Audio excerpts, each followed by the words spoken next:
Welcome, everyone. It's great to see all of you back and maybe a few new faces from last week. We're very excited to have the second half of our Diversity Institute this afternoon.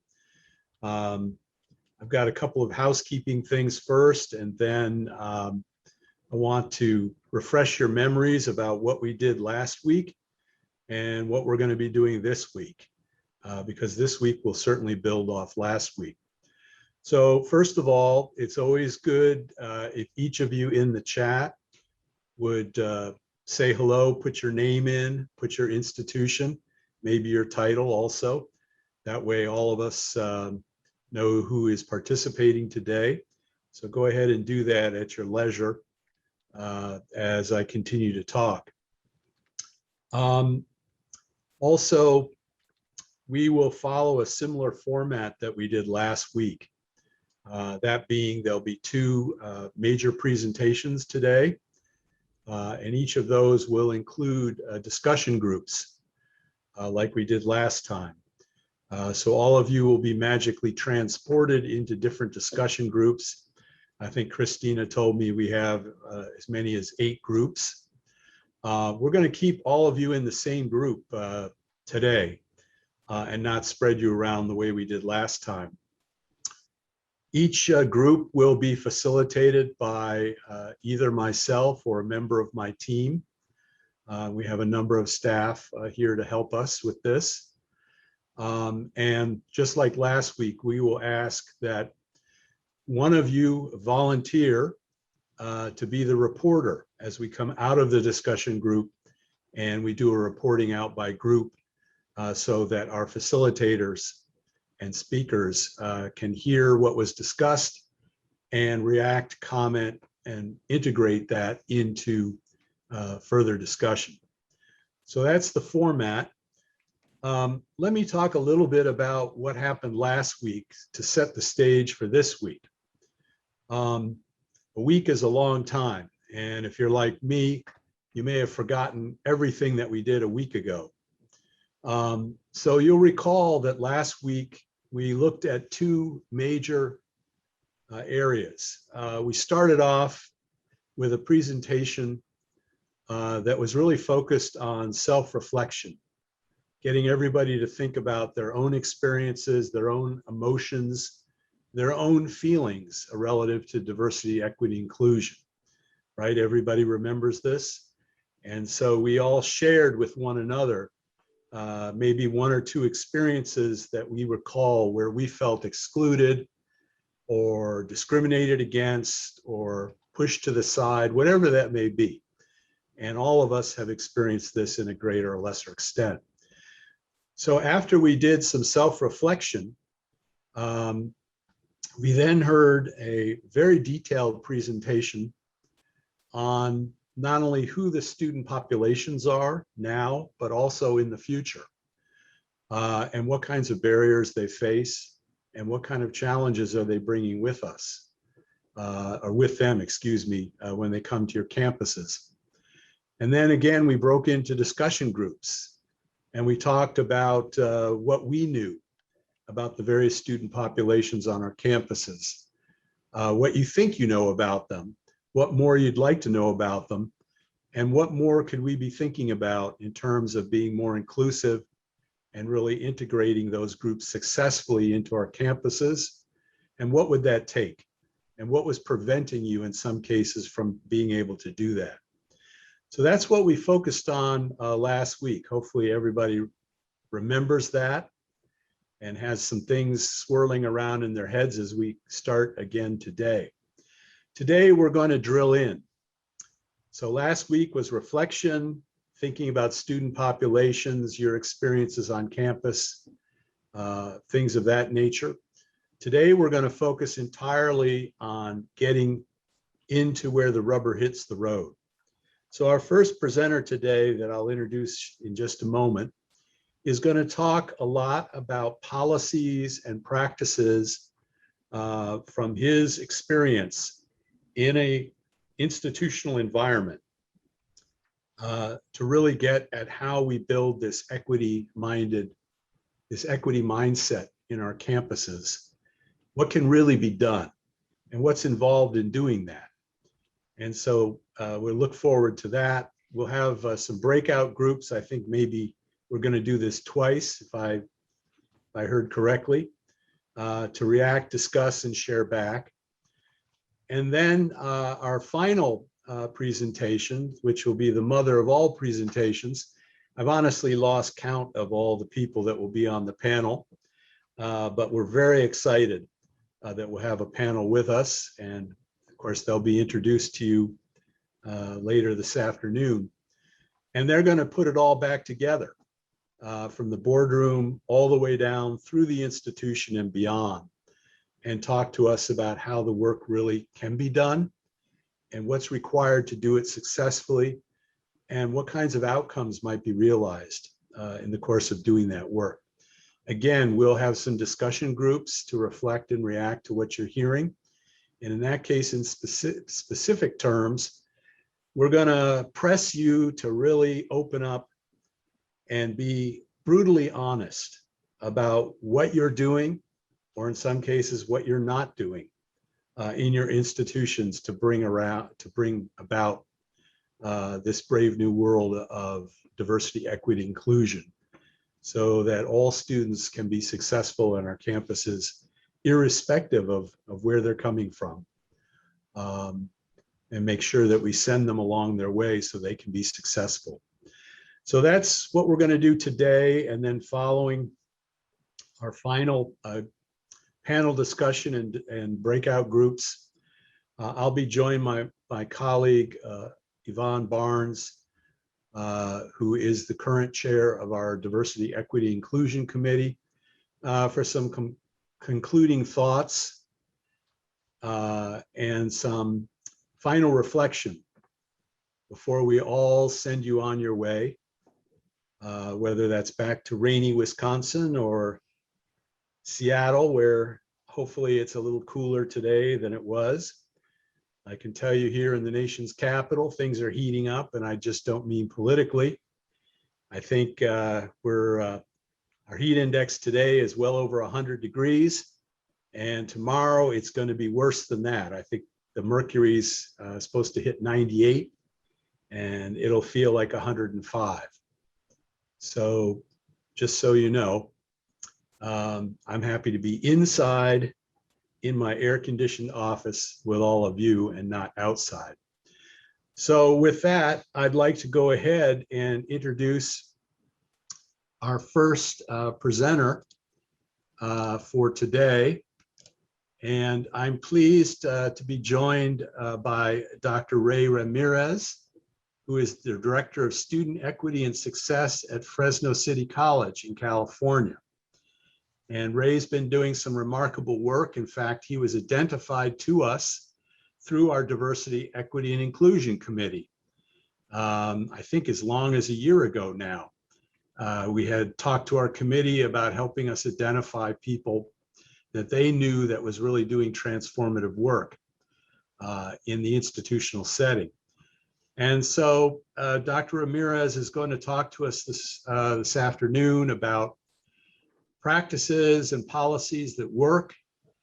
What role do boards and CEOs play in creating a diverse and equitable and inclusive institution and mindset? Importantly, how can we think about holding people accountable for student success and progress toward a more equitable institution? And finally, maybe some information and reflection about how boards can address and do address these issues. And does benchmarking really work? Is there a way to ensure that we have institutional improvement? So with that, I see Ray. Ray, you've changed your background again. You might tell us what your background is and what it represents, but with that, please go forward. Thank you so much again for joining us. Looking forward to your presentation and, more importantly, to the discussion that will ensue as part of your presentation.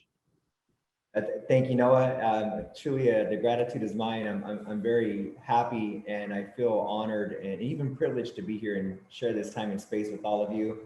I'm hoping that I can impart some of my own experiences here at Fresno City College and even beyond, and facilitate a space and time where we can all reflect on the things you learned at the first day of this event, as well as some of the stuff that I'm going to present on today.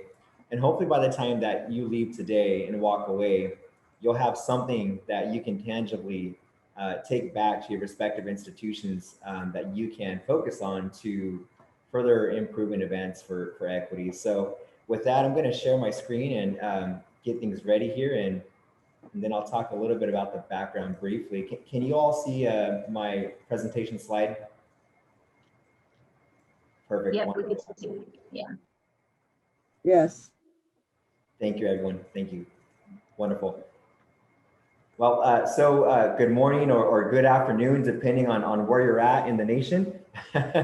I'm sorry that some of you are going through the heat wave. What I can say is I can relate. It's going to be about 104 here in Fresno in Central California today. So very, very, very hot. We're used to the heat in the valley, but although the past few days and even the past week, it's been excessively hot compared to historic records. But anyhow, so again, I'm honored to be here and present and discuss with you today. I titled today's presentation, Centering Equity Mindedness in Community College to Normalize Racial Equity. And I'm really hoping that I can touch on all the points that are outlined in your program for today. And just a little bit of context about the title for this presentation. You know, titles aren't important per se, right? But what's important is the meaning, right? What they mean and what they convey to the audience and participants. So I think it's important for you to know that my source of inspiration for this title is really based on conversations I've had with Norma, Christina, and Noah, and also thinking about my own experience as an equity practitioner scholar. That is my identity as an academic, right? Practitioner scholar. I wrote a piece last year, co-authored a piece that is really the inspiration for this this title, and you're going to see some of that information shared throughout today's presentation. But before I even get into the presentation, a little bit about where I'm at, just to situate you all in terms of where I'm coming from. I work at Fresno City College, which is one of 5 community colleges in the State Center Community College District. Pre-pandemic times, we served at least 1.76 million students across what is known as the Central San Joaquin Valley. Fresno City College, I'm very proud to say, is California's first community college and the second community college in the nation. So we have a lot of history at this college, being first in the state and second in the nation. Fresno City College, of course, is the flagship community college in the State Center Community College District. And we're really bursting at the seams in a good way, right? Space is an issue, which is an indicator of how many students we are serving and how many students are benefiting from the educational services and opportunities we provide them. So much so to the point where we're actually building a West Fresno City College campus. So we'll have Fresno City College proper, the main campus, the Career and Technology Center, which is a standalone center, a rather large center at that, and then a West Fresno Community College campus. So I wanted to share a little bit about Fresno. In the background that you see, this beautiful picture that you all can see, this is the old administration building. It's one of the original buildings that was constructed at Fresno City College. In those years, it was called Fresno Normal School. And then after that, it turned into Fresno State University, which moved down the block or two. And now it's Fresno City College. But the beautiful building in the background, that's actually a picture from my phone. And it looks exactly that way today. The buildings on this campus, many of them are registered with the California and National Historical Reserve. So we have to preserve them and keep them in their historical aesthetics. So a little bit about where I'm from and where I'm at. Now, I also want to talk about the diversity in the Central Valley to further help you situate where I'm coming from in this space with the equity work that I do. The Central San Joaquin Valley, like really all of California, it's very much diverse racially, ethnically speaking, generation status in terms of to this nation and to college. But what I did want to highlight with a unique characteristic to the Central San Joaquin Valley, and in particular to Fresno, California, is that we have a high concentration of Southeast Asian people who live in the Central San Joaquin Valley. So that's something that is unique to this part of California and certainly in the nation. I think we actually have the second largest concentrations of Southeast Asian people, which include Hmong, Cambodian, Lao, among others. So it's something that's unique to our area. We're very racially, ethnically diverse. However, there are forms of oppression and many forms of isms that continue to perpetuate inequities, not only in an educational context, but throughout the Central San Joaquin Valley. And that information is important for you to know, so you can understand the context about some of the work that we're doing at our college that I'm going to discuss later on in our presentation discussion today. So Fresno City, has in probably nationally we're up there, but in California, we have the highest infant mortality rate among African-American women in the entire state of California. And that's based on percentages, not the number of the N per se, but percentage-wise, we have the highest concentration of infant mortality rates among Black women, right? So that is just one example of some of the inequities that continue to plague our racially minoritized communities in Fresno.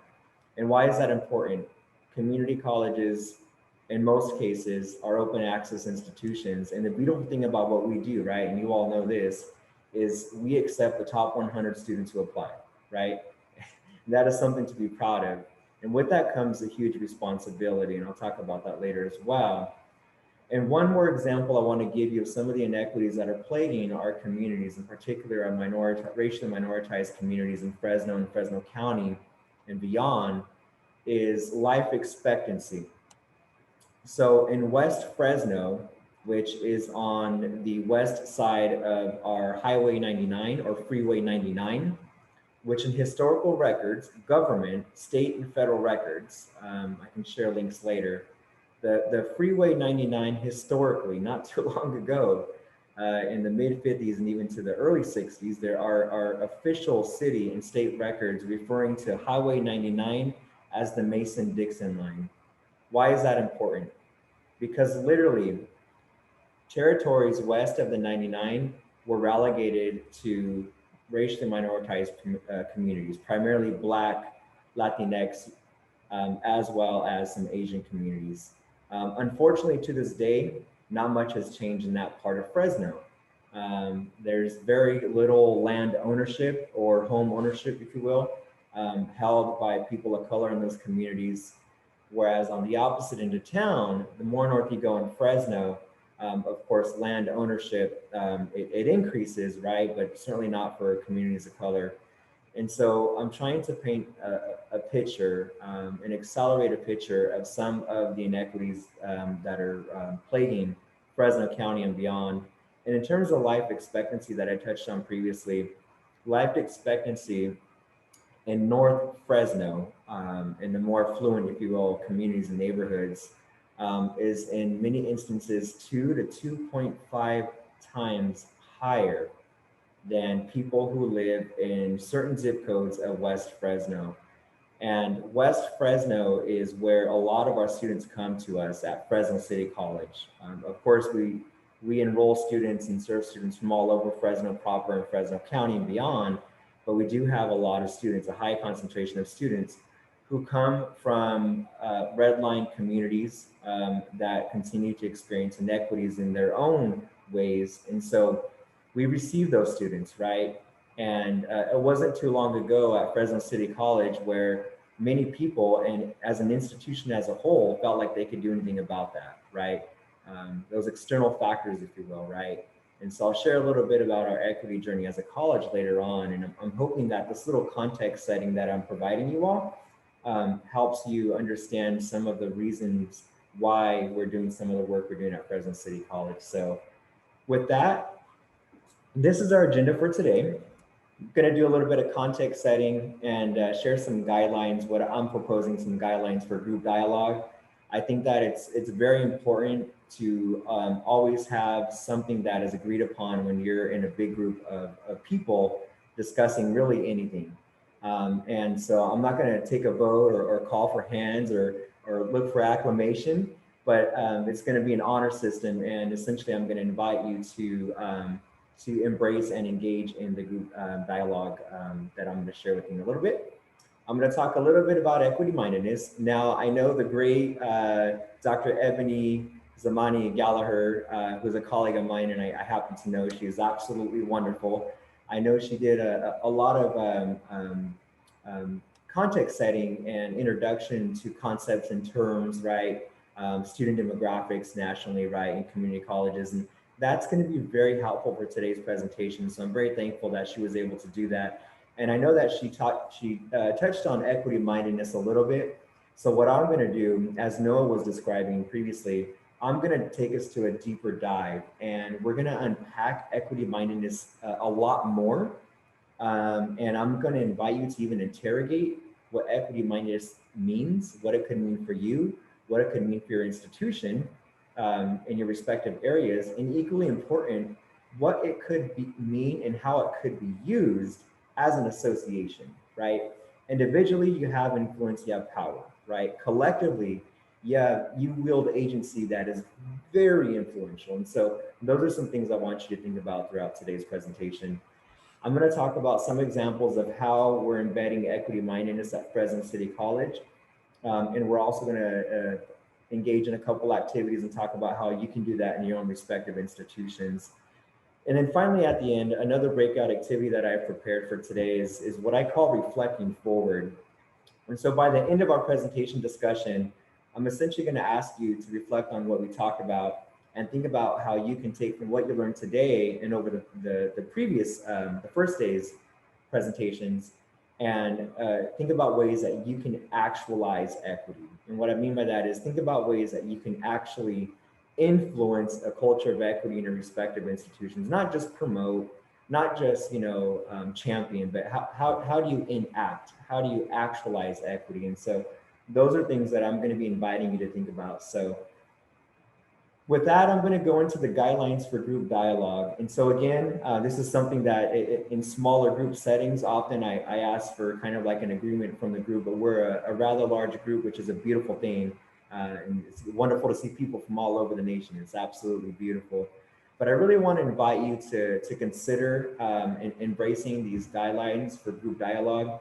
You're going to have a couple breakout activities, and there's going to be differing perspectives, a whole range of dispositions and life experiences that really inform our individual ways of knowing, right? And the way we make sense of the world around us. And so therefore, that means that we're going to have some very diverse and even differing perspectives, right? And so what I have found when it comes to having conversations about equity, and more specifically racial equity, diversity and inclusion, these guidelines tend to help. And so again, if you can just take a look at these, I want to invite you to engage in these guidelines throughout the dialogue and breakout activities. Sound good, everyone? Wonderful.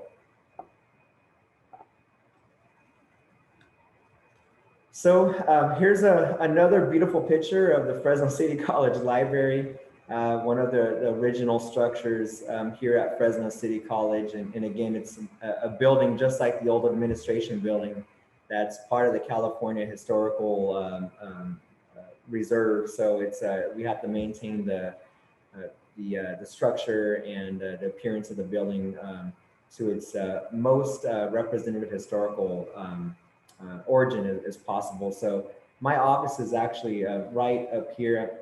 I don't know if y'all can see my cursor, my little pointer on the screen. Wonderful.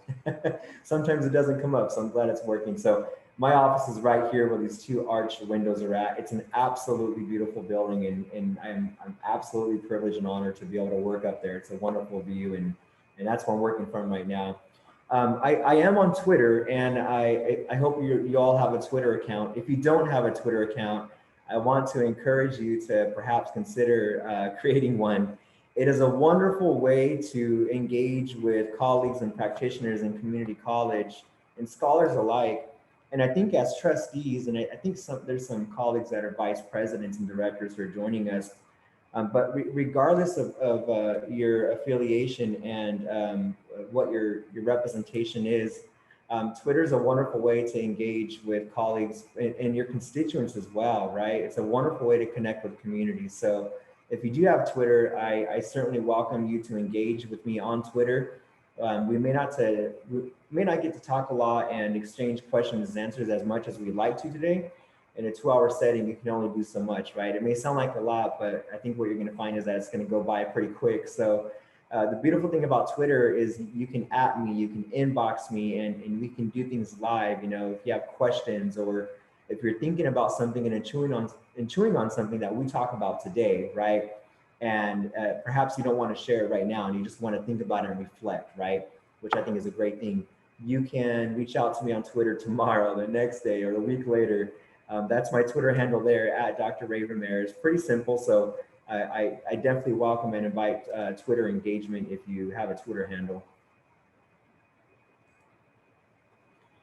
So what I'm going to do now, I'm going to do a little bit of context setting. So I'm going to dive really deep into equity mindedness. So I know that you probably all have been exposed to equity mindedness, at least at this, this 2-day event. Is that a fair assessment? Give me a kind of a nod or a thumbs up or a smile, right? And so what I'm going to do now is I'm going to unpack it a lot more. What I have observed, not only here in the state of California, but in the numerous conferences, webinars, and trainings virtually over the pandemic, right? Because one thing with the pandemic is it allowed multiple people from multiple parts of the country to participate in more events, right?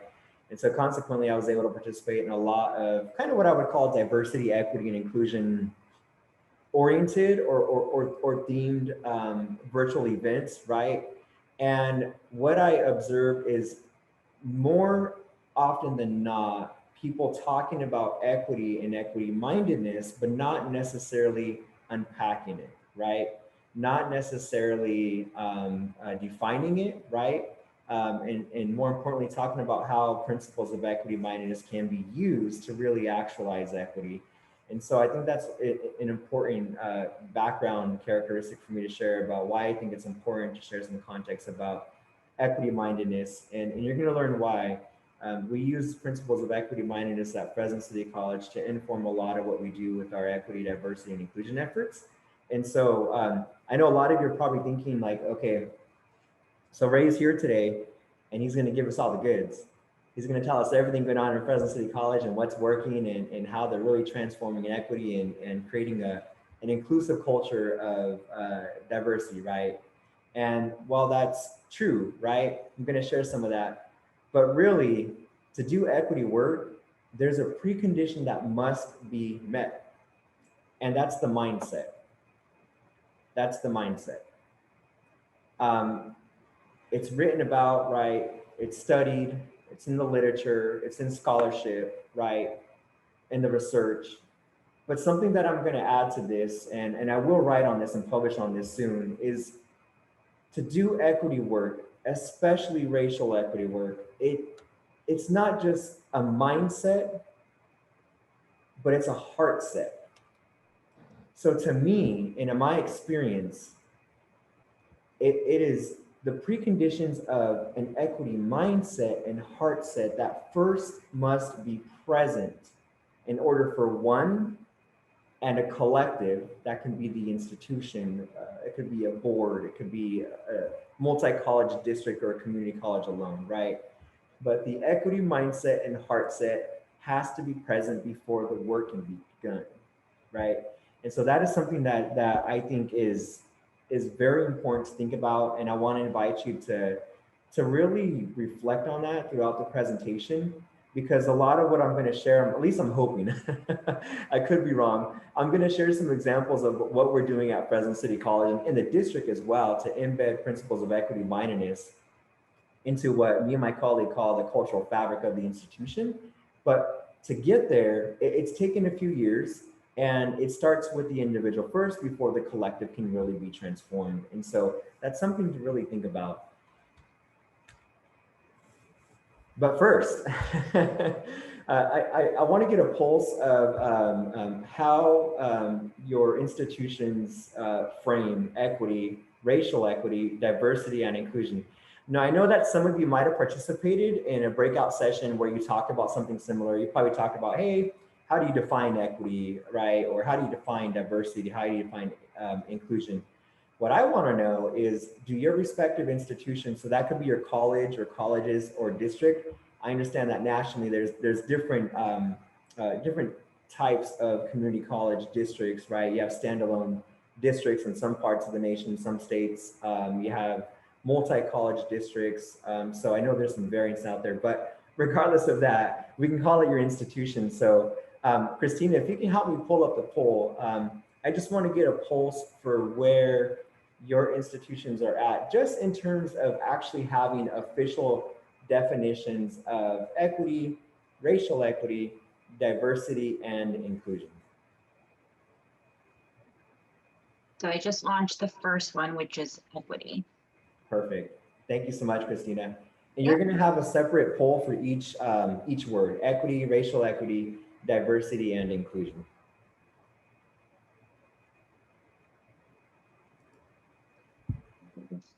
A couple more seconds.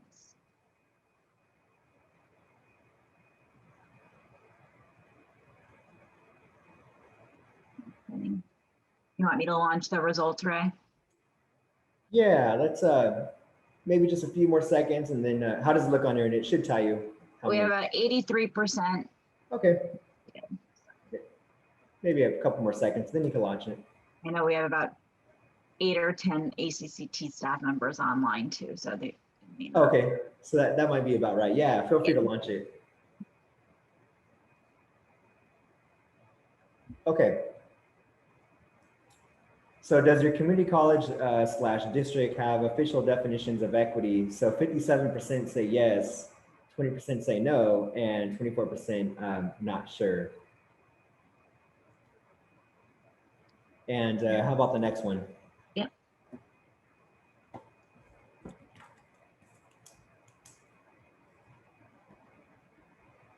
All right, all right. What do we have here?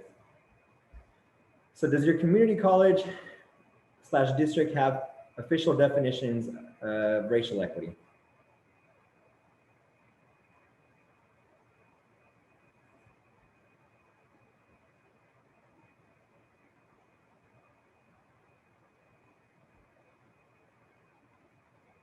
Okay.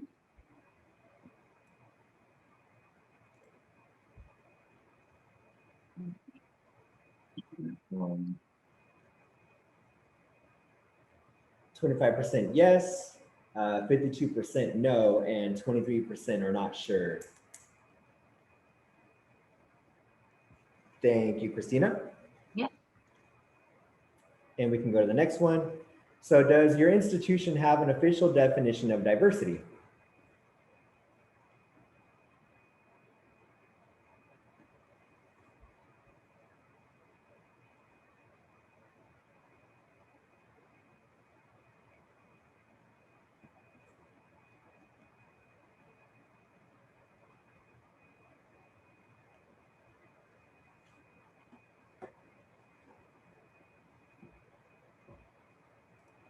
Okay. 90% of the votes.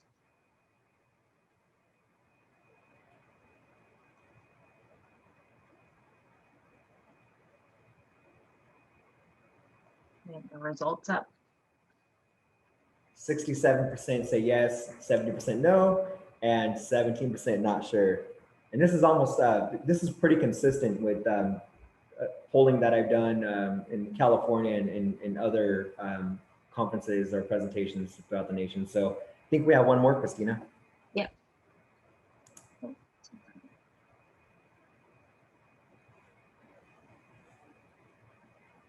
So does your institution have an official definition of inclusion?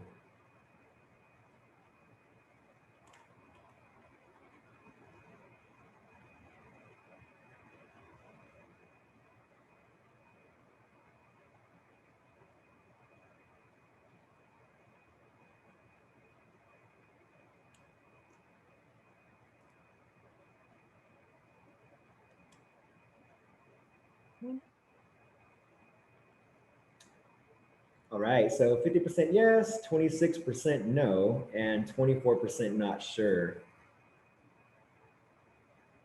Thank you, Christina. Appreciate it. Yep. Well, thank you everyone for participating in that poll. Again, I just wanted to get a pulse for whether or not, to which degree your institutions have definitions of these terms: equity, racial equity, diversity, and inclusion. And you might be wondering, well, why is Ray giving us this poll? We talked about equity, we talked about diversity and inclusion at the first days event, and Dr. Ebony Gallagher talked about this too. Although I don't think she took a poll on whether or not you have definitions at your institution. One, I just wanted to get a sense for where your colleges and districts are at, because language matters, right? And if I were to ask, everyone that's in the Zoom room right now, how many people are here again, Christina? I think you said 80 something, right? Yeah, we have about 62 people right now. Right. So 62. So if I were to ask 62 people, hey, how would you define equity? We would likely get 62 different responses. They might be similar, but they're going to be different, right? And really, I think that is the case for anything, right? You're going to get 62 different opinions. You're going to get 62 different responses to almost any sort of question, right? There might be similarities or points of congruence, but nonetheless, they're going to be unique. And why is that important? I'll tell you why. If you're doing equity work and you're talking about equity work, but people are operating from a different place of understanding and a different place of knowing, then that's going to lead to confusion. It's going to lead to inconsistencies in equity work, and especially when it comes to racial equity. And so an example of how this looks in practice and how it could be beneficial is something that we did at Fresno City College not very long ago that is now having a ripple effect throughout our district. Our district is embarking on a journey that was influenced by something we did at Fresno City College. So what we did about 4 years ago is we formed a constituency-based task force group. And so it consisted of a few faculty members, including counselors, a few classified professionals, a few students, a few administrators. I think we had some community members. We did have some community members. I don't remember how many, but and I was included as well. And so what we did is we came up with definitions. That was the task of the task force, was to come up with draft definitions for equity, diversity, and inclusion. But we didn't come up with one for racial equity. The cultural context of the institution was different 4 years ago than it is now. And I'll talk more about the equity journey later on and what that means. But what that created is an opportunity for people from various constituency groups to come together, put their heads together, and to make recommendations to our college governance council on what should be the official definitions for equity, diversity, and inclusion. And by official, I mean that these terms would end up being included in our Fresno City College terms of definitions, which we have on our college website, right? So like persistence, retention, matriculation, right? Full-time equivalent student, things like that, right? We have official definitions. So in similar ways, colleagues throughout the college can operate from the same place of understanding, right? And so why is that important? Because in community colleges, we are a participatory governance organization, right? We rely on shared governance and shared informed decision-making when it comes to making decisions, right? And so what we had to do is we had to vet these draft definitions of equity, diversity, and inclusion through our academic senate, our classified senate, our student senate, which we call associated student government, and also with the management council, which would be the administrative affiliate, right? So at the college level, what this allowed to is, for the first time in what I uncovered the history of the college.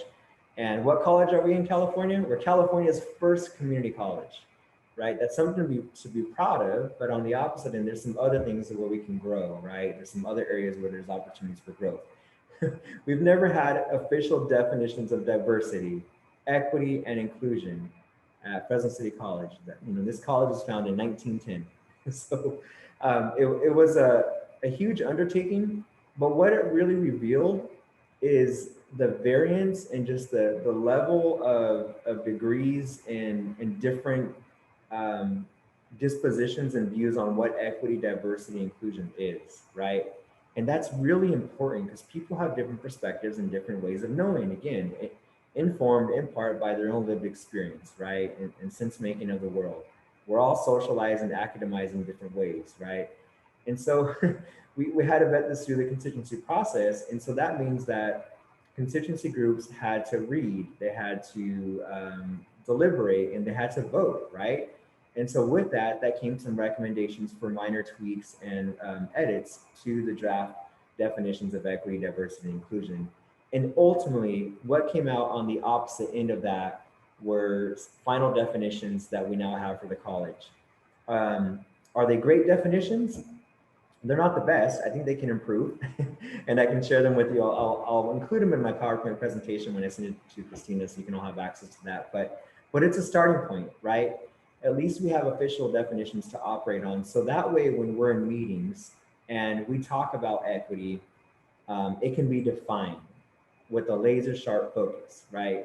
We can say, hey, there's a colleague in the room, and you're going to call them into a conversation and say, actually what you're talking about is not related to equity. Let me remind you of what our official college definition of equity is. And the purpose of that is to ground everyone so people are operating from the same place of understanding. And so that's how it can be really helpful. So in a similar way, our district is doing something very similar to what we did at Fresno City College.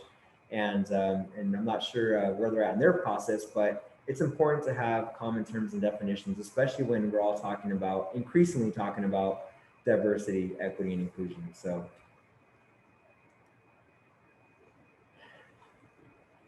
as I get into the context setting, I want to start with a very, very thought-provoking quote. I'm certain and trust that many of you are familiar with Dr. Estala Ben-Simon. And if not, a little bit about Dr. Ben-Simon. First and foremost, Dr. Ben-Simon is a wonderful and beautiful human being, just such a caring, altruistic person, someone who I consider a femtor. That's a female mentor, but someone who I dearly admire. And Dr. Ben-Simon is highly regarded as one of the nation's foremost experts on equity, racial equity, and more specifically, equity-mindedness. Dr. Ben-Simon was the first person to talk about equity-minded and equity-mindedness in the context of education, and specifically in community colleges. And so I just want to give credit to where credit is owed. Albeit scholars have come after Dr. Ben-Simon and have written extensively about equity-mindedness, including two of my mentors who also served on my dissertation committee, Dr. J. Luke Wood and Dr. Frank Harris III. They write a lot about equity-mindedness, but really it's Dr. Ben-Simon who we can thank and attribute equity-mindedness to as we currently understand it and know it. So this quote is really thought-provoking because, today's presentation discussion is to learn about some of the things that we're doing in Fresno City College and State Center Community College that I can share with you that are working, right, in terms of equity, diversity, and inclusion. But what I also want to highlight is that it's not just a destination. It is not just an end point. And so if you focus on the end point, right, like this is where I want to go, then what you're overshadowing and what you're overlooking is the journey that it takes to get there. And what I mean by that is, remember how I said that in order to do equity work and really diversity and inclusion work, there are two preconditions. Do you remember those two preconditions? At least what I propose. You have to have the equity mindset and the heart set, right? And so therein lies the journey, right?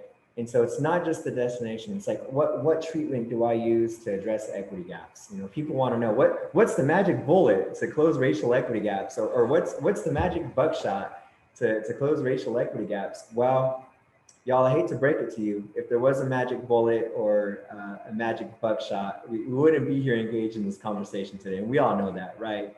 And so what we're trying to address and what we're trying to improve, it's at the systemic level, it's at the organizational level, and it's at the institutional level, right? Therefore, it's not going to be a magic bullet, right? And it's not just going to suffice to say, hey, there's a magic buckshot that we can use, or there's a product out there that we can use to address persistent and long-standing racial equity gaps. And so this is something that I want you to hold on to, and this is something that I hope is going to resonate with you, probably not right now, but throughout today's presentation. So equity as a journey. I acknowledge that every person is at a different juncture in their equity journey. And that can be from, we'll call it a spectrum, if you will, right? That can be, hey, I am just starting this equity journey. I don't have the lived experiences that allow me to relate to or understand what inequities look like. And, or maybe I have lived through an inequitable experience. I've navigated leaky education pipelines, or maybe my upbringing was not affluent, and I still can't understand what this equity journey is, right? People are at various points of their equity journey. And this is something that I didn't learn until recently. And by that, I mean a few years ago. I wish I knew this when I first started as an equity practitioner, because I wanted everyone to be at the same point. Everyone's got to be at this. We got to do this. We got to do that. It just does not work that way. Everyone is at a different point of their equity journey. And that is for racially minoritized people and non-racially minoritized people, right? And so with that equity journey, when you embark on that journey, eventually, what it requires is for us to be authentically and consistently equity minded. And I'll talk about what that means later on. So authentically and consistently. And so to be authentically equity minded, it means that you are enacting equity minded principles at all times, during meetings, during one-to-one conversations with colleagues, and it's consistently and routinely practiced. It's not just a one and done, and it's not something that you can just turn on and turn off, right? And so part of that equity journey is, the idea is that eventually you as an individual and as a collective institution or organization can get to a place where equity-minded principles are consistently and routinely performed in practice, right? And so part of that also requires critical reflection and consciousness. And those aren't just buzzwords, but critical reflection or critical consciousness is something that was first coined by Paulo Freire. And so critical consciousness is, it's a heightened awareness of your surroundings and a heightened awareness of the various forms of power and privilege that favor some and disadvantage others, right? And so you're aware socially, and you're aware systemically, and you're aware institutionally that there are forms that favor certain individuals and not as much others, right? And so that's what the critical consciousness please. The critical reflection, of course, as you all know, I know you talked about this in the first day, the critical reflection, that's that introspective, right? Looking in the mirror, right? So starting with self, and then starting with the environment around us, right? And so I know you've all heard the saying, right? If you keep doing the same thing and expect different results, then you just throw it out there, type it in the chat. If you keep doing the same thing and you get the same results, that means you're what? Come on now. Insane. All right, thank you. I think that was, another Ray. Oh, Roy. Okay, Roy. I think that was Roy. Thank you, whoever that was. Yeah. So, right, if you keep doing the same thing, right, behaviorally, habitually, right, institutionally, right, and when we think about our community colleges and districts and even our boards, right, if we keep doing the same thing and we expect different results, and let's make those results act into racial equity, right? If we keep doing the same thing as an individual or as an institution, we're individually and or institutionally insane, right? And so that's what this quote is attributing to, right? And so doing the same old thing and getting the same old results, and we can't figure out why we cannot reduce and close racial equity gaps. And I know I don't need to share the national data because I know Dr. Ebony Gallagher shared some of those data on day one. So you've been exposed to that, which is a good thing. But really, this equity journey begins with you. Change must happen individually before it can happen collectively. So that's something very powerful to consider when embarking on this equity journey and doing equity work as a trustee or a vice president or a director. I think I saw a director in the chat, a couple of directors. So, whatever your title is, right? Before you engage in the equity work, it's really important first to start with the self, right? It has to start with the self. The change has to start here first before it can start with the larger board, with the larger district, with the larger colleges or college within the district, right? And so this is something that has helped me a lot. As much as I think I know and I'm increasingly learning about equity and diversity and inclusion in community colleges, I'm also on this journey, right? And so this quote is from a book that was recently published about a year ago by Tina Brown McNair, Stella Mata Ben Simone, who I've already talked about, and then Lindsay Malcolm Pecue. So McNair, Ben Simone, and Malcolm Pecue both wrote, all three wrote this book titled From Equity Walk to Equity Talk. And that's where this particular quote is from. I encourage you to look up that book, From Equity Walk to Equity Talk. It is a phenomenal book, just an absolutely phenomenal book. It's not written for a researcher. It's not written to be hard to understand. It's easy to digest. It's an enjoyable read, and it's just a phenomenal book. I think that you all would find very helpful, and maybe even to illuminate your equity journey and define for yourself what your equity journey is and what it looks like. So Christina, before I go further, I wanted to open it up for any questions and or comments. I know I've been talking a lot, and I want to make sure that I provide a couple opportunities for some comments and or questions before I go on to the next section.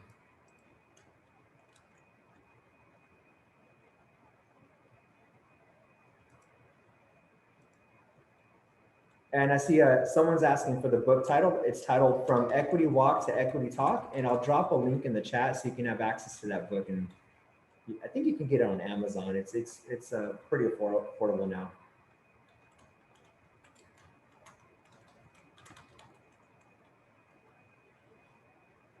There you go.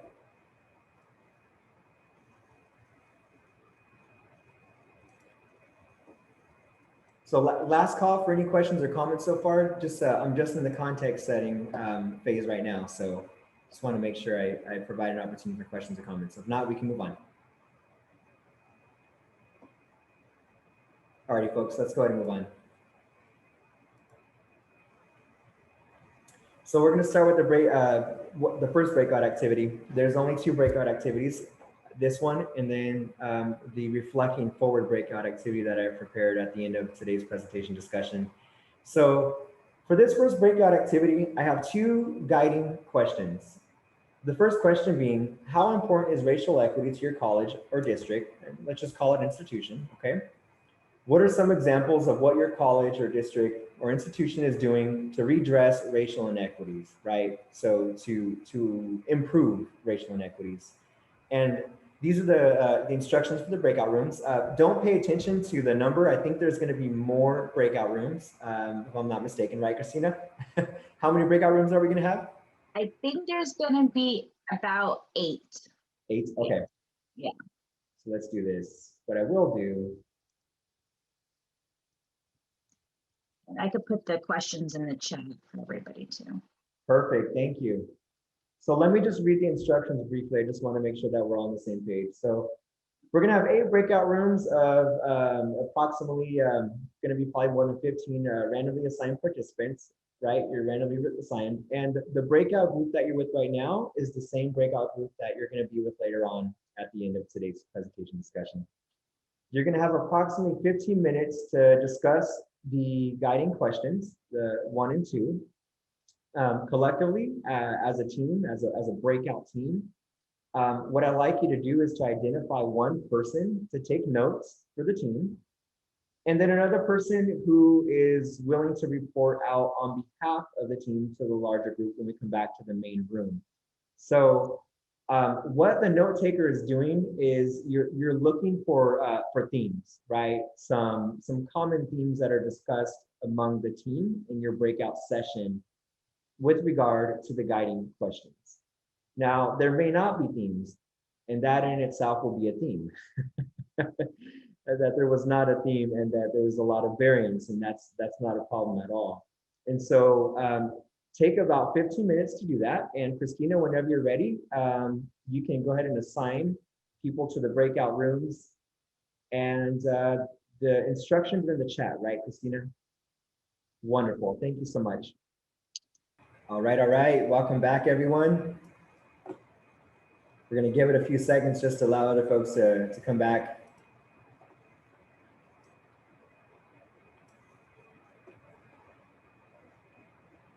All right. The room is filling up. Welcome back, everyone.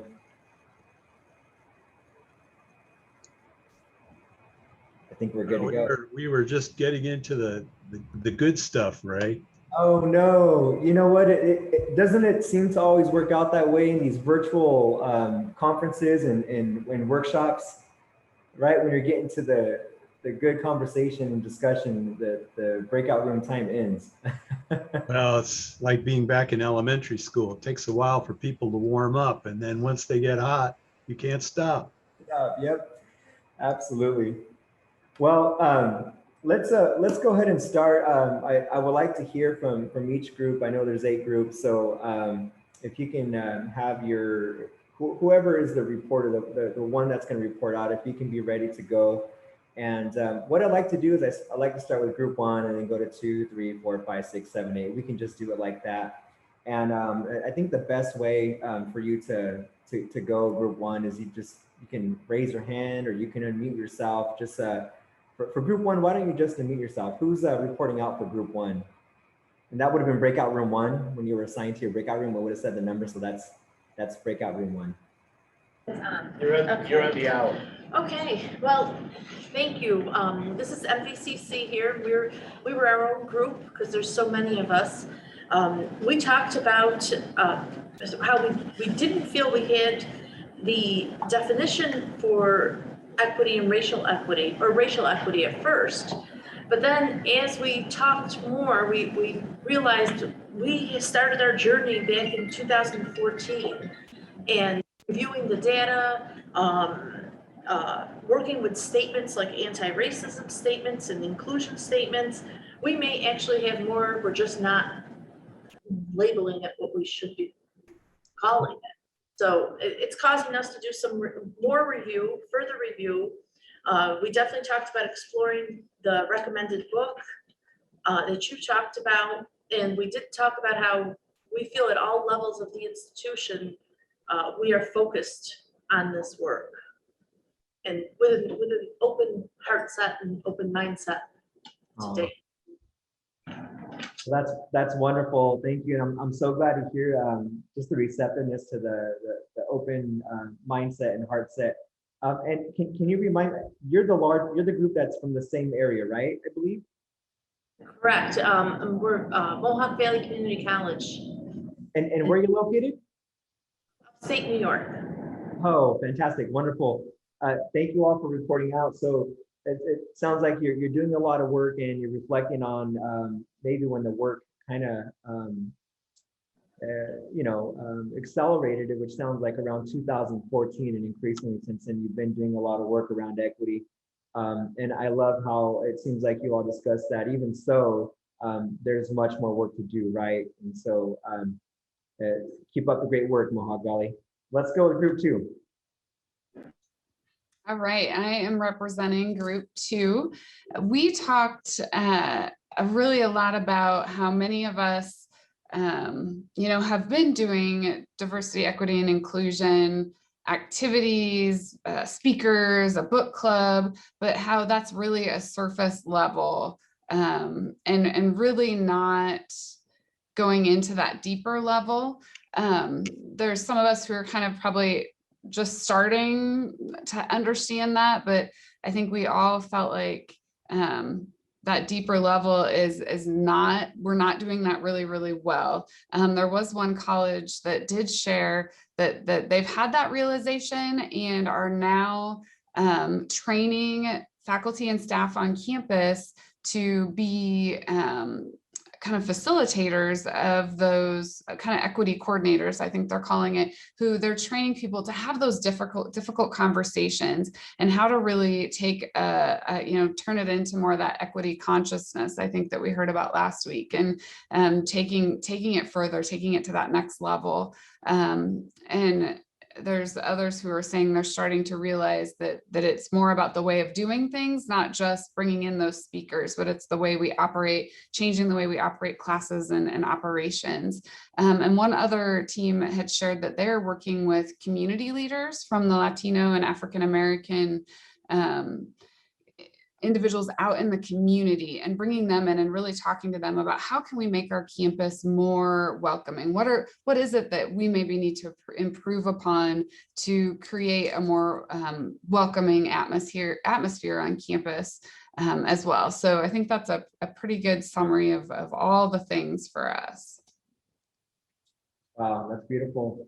One thing I want to underscore is just how brilliant you all are in discussing the necessity to center racially minoritized people from the community into the discussions, into the planning, right? That is extremely important because we can lean on research and literature, and we can lean on our offices of institutional research, right? And we can even do stuff with students, right? But we have to do a better job, I think, nationally at centering communities in community college. And one meaningful way to do so is with those community members. So just kudos, and I tip my hat off to all of you. That is part of doing racial equity work, is centering and elevating the very people with which you are trying to serve and transform their lives, right? Wonderful. Now, Christina, could you help me put the tiles on gallery view just to make sure we can all see each other? I'm having trouble finding that on here. Yeah, you have to do it on your own computer on the view part, but if you stop sharing your screen, everybody should pop up. Oh, that would help. I didn't realize I was sharing still. So how about now? Are we good? Yep. Okay. Wonderful. Yeah. Yeah, and if you're not seeing all the thumbnails, if you go to the right-hand top corner, there's a view button. If you click on that and just click on gallery view, you'll be able to see everybody. Great, thank you, group 1 and 2. Let's go to group 3. Group 3. Breakout room 3. We really didn't select a reporter for our group, but I'll do that. Thank you for that. We had a healthy conversation around what currently exists and the pain points that we have in our colleges around this topic of diversity and how we can, how do we move that needle forward? And so I think there was a lot of validation on the part of those who participated along that area. We didn't move the needle ourselves to talk about what we were actually doing, but one outcome that was just phenomenal that I think we all grasped was what Roy said. And I want to quote that because I think it bears someone actually probably quoted that. Excuse me a second. Someone actually quoted that at some point, but it said, diversity is a fact, inclusion is a practice, and equity is a choice. And then another person added value and said that she had heard it stated similarly, but it was equity, diversity. Sorry, everyone wants to call right now. Diversity is a fact, inclusion is a choice, and equity is the goal. So I thought that was very, very intuitive on our parts to be able to embrace this. And as we are moving forward with the work of bringing back how we can move that needle in our colleges, it's some good food for thought. So I'll leave it at that, and that's our report for group number 3. Wonderful, and thank you so much for being willing to report out on behalf of your team. It sounds like you were so engaged in the conversation, we just didn't have time to even identify someone to report out, which is not a problem at all. You know, this is really informal, and what matters most is your individual and our collective learning experience. And so the formalities, we could just do away with that, right? I appreciate what you all discussed, and you know, kudos to your group as well, because you know, equity being a choice, it resonates with something that I often say, in that equity, and in particular racial equity in the context of community colleges that are open access, it's a moral responsibility. And therein lies the philosophical reflections and considerations about choice, right? Because we can choose to do something or not, right? And even at a different level. But our call to action is to work in community college.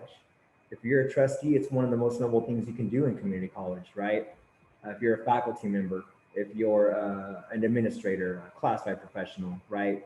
Um, our call to action is to transform the lives of our nation, the students in our nation, right? Nationally.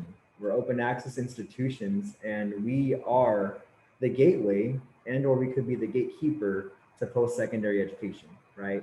And so just absolutely brilliant, and thank you all for that. Wonderful. Let's go to group 4. Hi, everyone. I'll be reporting out for group 4.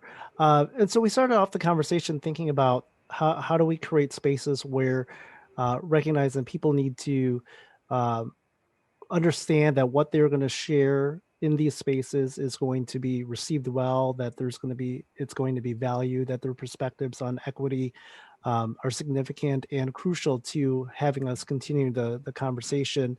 And then we started shifting to thinking about how equity in particular has become while it's been a priority, it really has been the murder of George Floyd has been a catalyst to this work. And so we've seen increasing conversations, increasing alignment with strategic goals, increasing publications of institutional statements regarding equity issues, hiring of diversity, equity, and inclusion officers at institutions, and thinking about how our work in student success aligns with other work at the college, how equity lenses could be applied to the guided pathways work as an example. And then we continued in terms of the second part of the question, thinking about all the other things that are either have been happening or have more emphasis in attention from how are we funding, thinking about how do we fund programs, services from an equity lens? How do we think about our hiring practices, our communication practices, looking at success gaps, and not just success gaps, but also access. So some folks had talked about how while we're open access institutions, there are some selective programs, for example, that are not representative of the district or student bodies at large. And so in those highly selective programs, how are we creating access? How are we having conversations around equity and access for those programs that might be higher paying and could really be life changers for students on our campuses?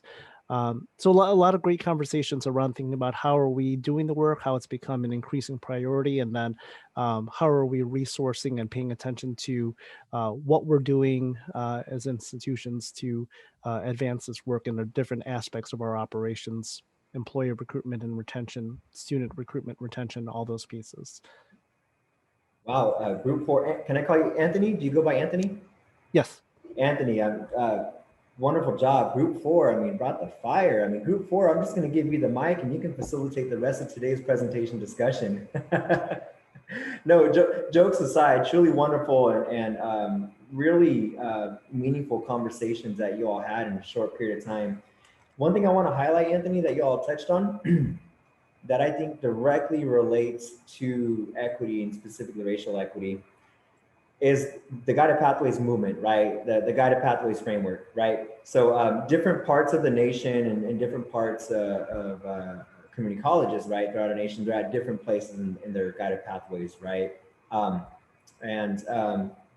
One thing that I want to point out about that is that if you look at most of the seminal work, like the literature, the research, and the publications on Guided Pathways, many of which have came out of the Community College Research Center at Columbia, what you will find in most, I'm talking about seminal pieces, some of the original work, not like over the past 2-3 years, literature and research and publications.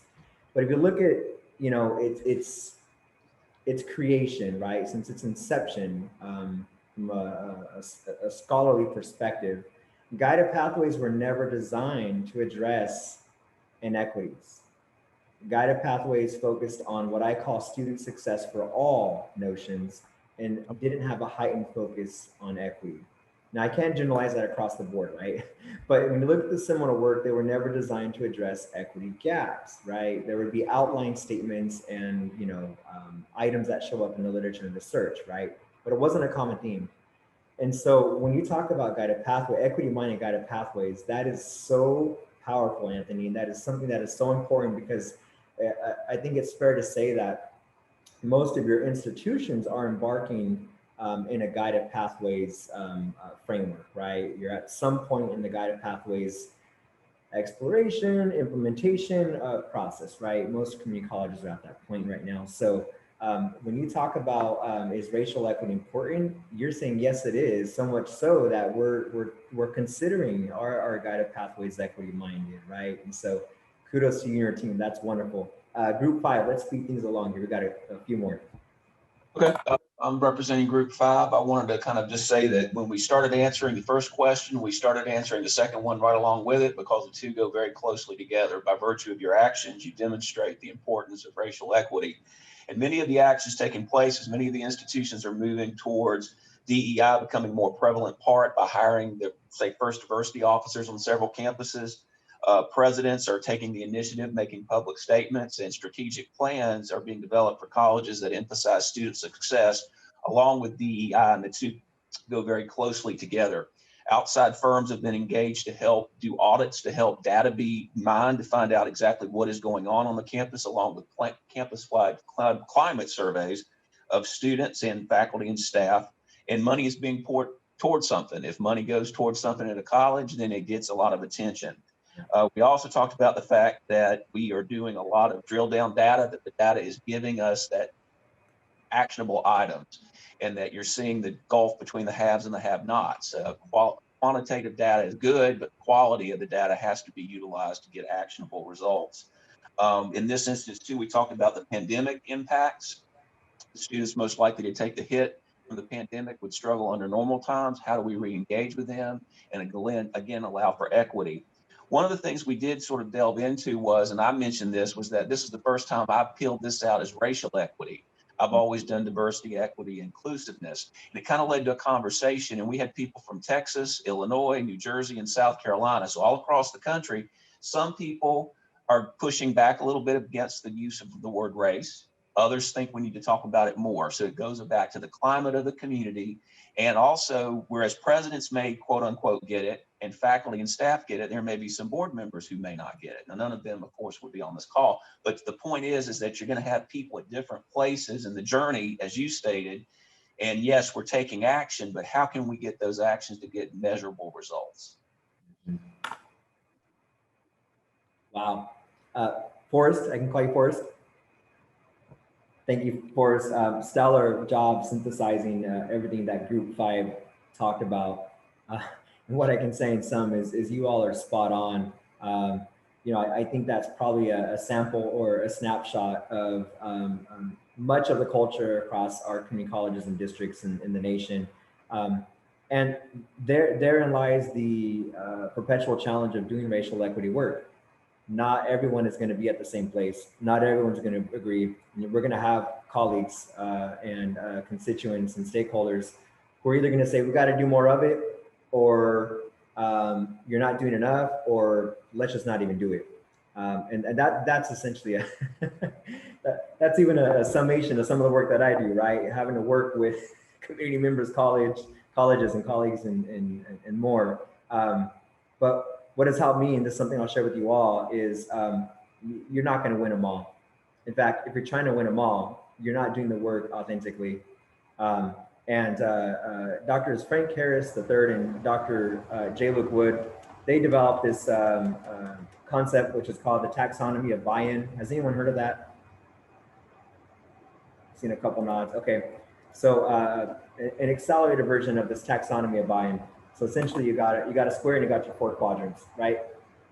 And so you got those who know what to do, and this is about equity and racial equity work.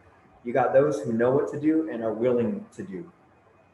You got those who don't know what to do, but are willing to do.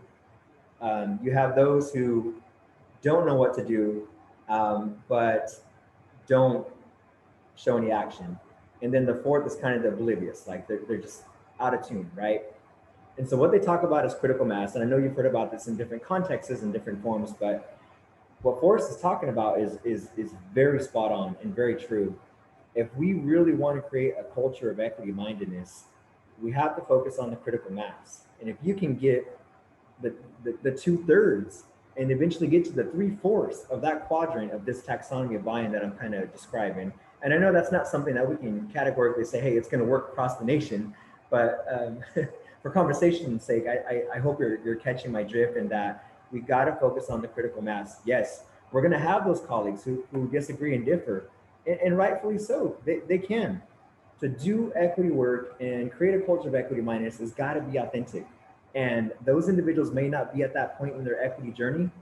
I hope that they will advance and that they will go further. And that's going to be part of their own unique journey, and they got to figure it out. But we also got to help them figure it out.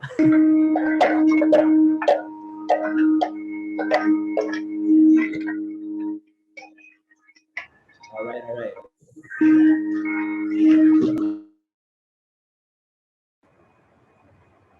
Okay, I think we're good to go. Christina? Yes. Thank you, Forrest. Let's go to Group 6. Hi, Linda Hoskins Sutton reporting for Group 6. We all agreed, had in common that our colleges do care about diversity and inclusion. And also one thing that kind of came out was that given all that's going on in the country, or has been going on for a while now, that it has kind of brought a reckoning to colleges where maybe you overlooked it before, but now you've got to address this. But we did have some colleges who are on the cutting edge in that it's already a part of their core goals, their values, their strategic plan. Then some of the other colleges said that their leadership is making a difference. They have a new president who has maybe been there 2 years, 3 years, and they've come on board. And that goes back to what you were talking about earlier, Dr. Ramez, is that if you keep trying to do the same thing, you're not going to get anything different. So with these new presidents coming in and leading the way, so even if some people may not have been on board, maybe they are now because the leadership is moving in that direction. And then there was some statements that some colleges their school is they're not there yet. They have a long way to go on this journey of equity. They have it on paper, have it on paper, but when something comes up, it just brings to light that there's not really enough being done. So we had a lot of good discussion from all across. That's great. Thank you, Linda. Thank you. And I'll have to agree with you. Leadership certainly does matter at all levels. And that is one pragmatic way to foster and or cultivate a culture of equity mindedness is with the leadership, from the president to chancellors. There's various titles, you know, could be provost in some districts I know in the nation. Nonetheless, regardless of the title, the leadership absolutely matters, and that's something that we have to interrogate. Right? Is when anytime you have a vacant position, that is an opportunity for many reasons, right? And when you have a new position, you have an opportunity to bring someone else in, whether you lost someone, for whatever reason, better opportunity. You have an opportunity to bring someone in who is going to assist the district or college and institution to foster and cultivate that culture of equity mindedness. So the leadership absolutely matters. Thank you so much, Linda. Let's go to group 7 and then we'll finish with 8. Hi, this is Sean. I'm reporting on behalf of Group 7. We are facilitated by Noel Brown. He's cracking the whips. We had a great discussion. Colleagues from across the country, this clearly shows it's what I call equity embedded governance, equity minded leadership. It clearly shows. These institutions, many have been working at this for many, many years. They're part of the strategic plan, part of the goal, part of the value statements. They're linking the EDI work to budget allocations, to hiring practices, to curriculum development.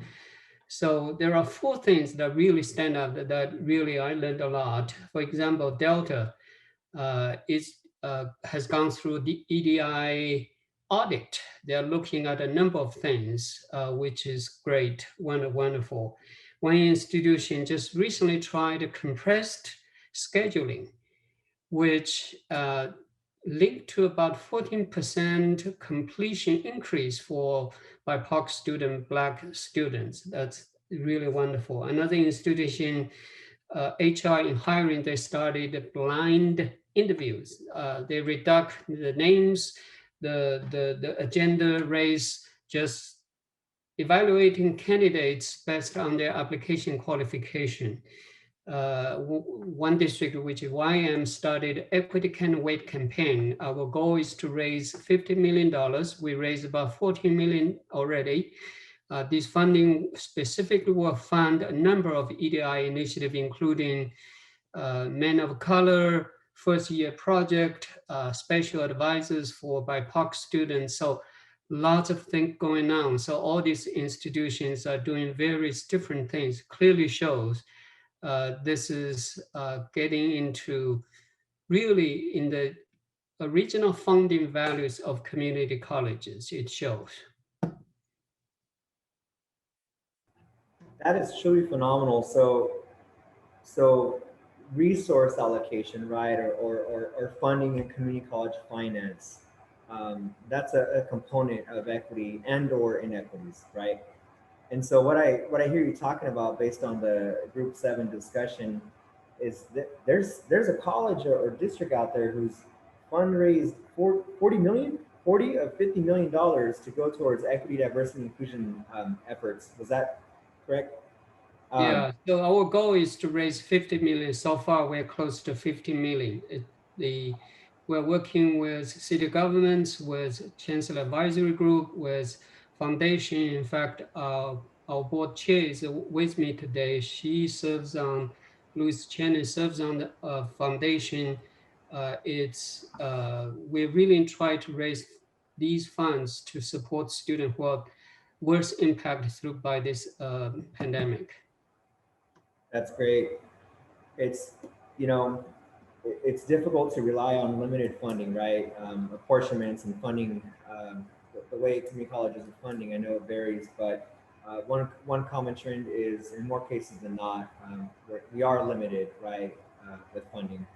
And so if you can find ways, such as what you are doing, to augment and or supplement those general forms of apportionment and funding collection to enhance your equity, diversity, and inclusion efforts, I think that can be very transformational. So thank you for sharing that with us, and I hope others maybe had an aha moment or a source of encouragement for that.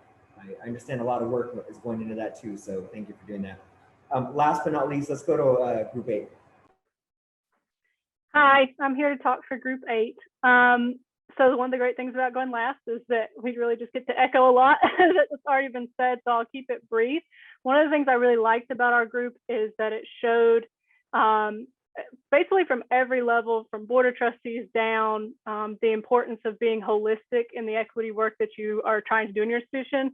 I'll say that there was kind of every level of engagement with this work. So, you know, from kind of just now getting into it to more, you know, invested in it at the other end of the spectrum. There were a couple really cool things that folks brought up. One was the idea of doing a lot of more qualitative data collection, you know, going out and talking, like another group I know mentioned this, going out and talking to the community members that we serve, you know, with our institutions, and then getting feedback that perhaps you didn't think of. I know one person in our group spoke about needing to convert their website into, you know, being multilingual to help serve a growing population of students. And that, you know, it might seem in retrospect, oh, of course, but going out and talking to those groups really helps cultivate that vision. Another was talking about the tenure process at the board of trustees level, and being mindful of those pipelines and of the people that are being, you know, granted tenure in your institution, which is really neat.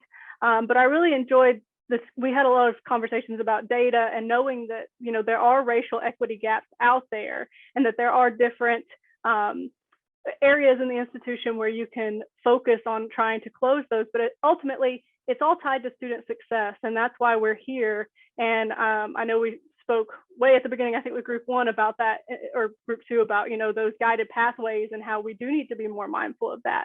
So overall, it was a really cool conversation. I really enjoyed that there was lots of broad stakeholder conversation, as well as a different level at each institution as far as the commitment of the work going on. That's wonderful, Grace, and thank you all. It sounds like you all had a meaningful conversation during your breakout activity. You know, the qualitative data piece I do want to touch on briefly, because, you know, quantitative data, and at least in social science research and psychology research, which is primarily what we use in educational research, right? Quantitative data tells, in most cases, it's going to tell us what, not necessarily why, right? And so that's where that qualitative piece comes in to what I say humanize the quantitative data, to give quality to that quantitative data. And I believe it was Forrest that to paraphrase Forrest, I think Forrest said something along those lines, probably didn't do it justice, but you know, to give quality to the data is really to humanize the quantitative data, and one way to do so is through the qualitative form. Something that we're embarking on here at our college, because we have some very good researchers in our institutional research office. We have an office of 7. You know, methodologically speaking, when you do qualitative research, there's these, you know, methodological operations, right? So a lot of what we're doing is not methodologically qualitative, you know, research, but what we're calling them, it's still meaningful, nonetheless meaningful, right? It's if not more. So we're calling them inquiry groups. We have faculty classified and some administrators across the district performing these inquiry groups to have informal conversations. So it's not so formal, not so structured, and just to help get a pulse of what perceptions and experiences are around the topic. So thank you for sharing that, Grace. I'm so glad that y'all talked about that. So we're gonna go ahead and move on. You know, we've talked a lot, you've all talked a lot about equity mindedness, and a thumbs up if you can see my slide deck. It should say equity mindedness. Can you see it? All right, thanks, Eric. I got 1 thumbs up, so I'm assuming all the rest can see. So we've been talking a lot about equity mindedness, and intentionally I have not defined it or unpacked it yet, right? So I'm going to take you through a couple slides, and not to belabor a definition too much, though it is important to understand what it means. And as I mentioned previously, towards the beginning, that it really was Dr. Stella Mata Ben-Simon who first coined the phrase equity mindedness in the context of education. So it's important to really, unpack that and what it means, what equity minded means. And so according to Ben-Simon and other colleagues, there are primarily 5 components of being equity minded. The first is evidence-based. The second is race-conscious. The third is institutionally focused. The fourth is systemically aware. And the fifth is equity advancing. Evidence-based, as you might have already discovered or figured out, essentially relates to the research, to the literature, right? And not just based on personal assumption, right? And so that's essentially what the evidence-based component means. An equity-minded individual is relying upon evidence-based research, literature in the field of equity in higher education, and it's an expanding and growing body of research around equity in higher education. Now, race-conscious. Race-conscious, I have this in parentheses, in a positive and affirming manner and aware of the social and historical context of exclusionary practices in higher education. So this is what Ben-Simon and other colleagues mean by race-conscious, in a positive and affirming manner. And the reason why I need to underscore the positive and affirming matter piece is because in 2016, when I was trying to explain to a colleague what equity mindedness is, and this was a tenured faculty member who was on his second to last year of retirement and had been at the college, how long was he here? About 25 years. Before that was at the College of William and Mary. So I had been a faculty member for quite some time. When I was trying to explain what equity mindedness was to a colleague who was probably on the polar opposite of the equity-minded spectrum as me.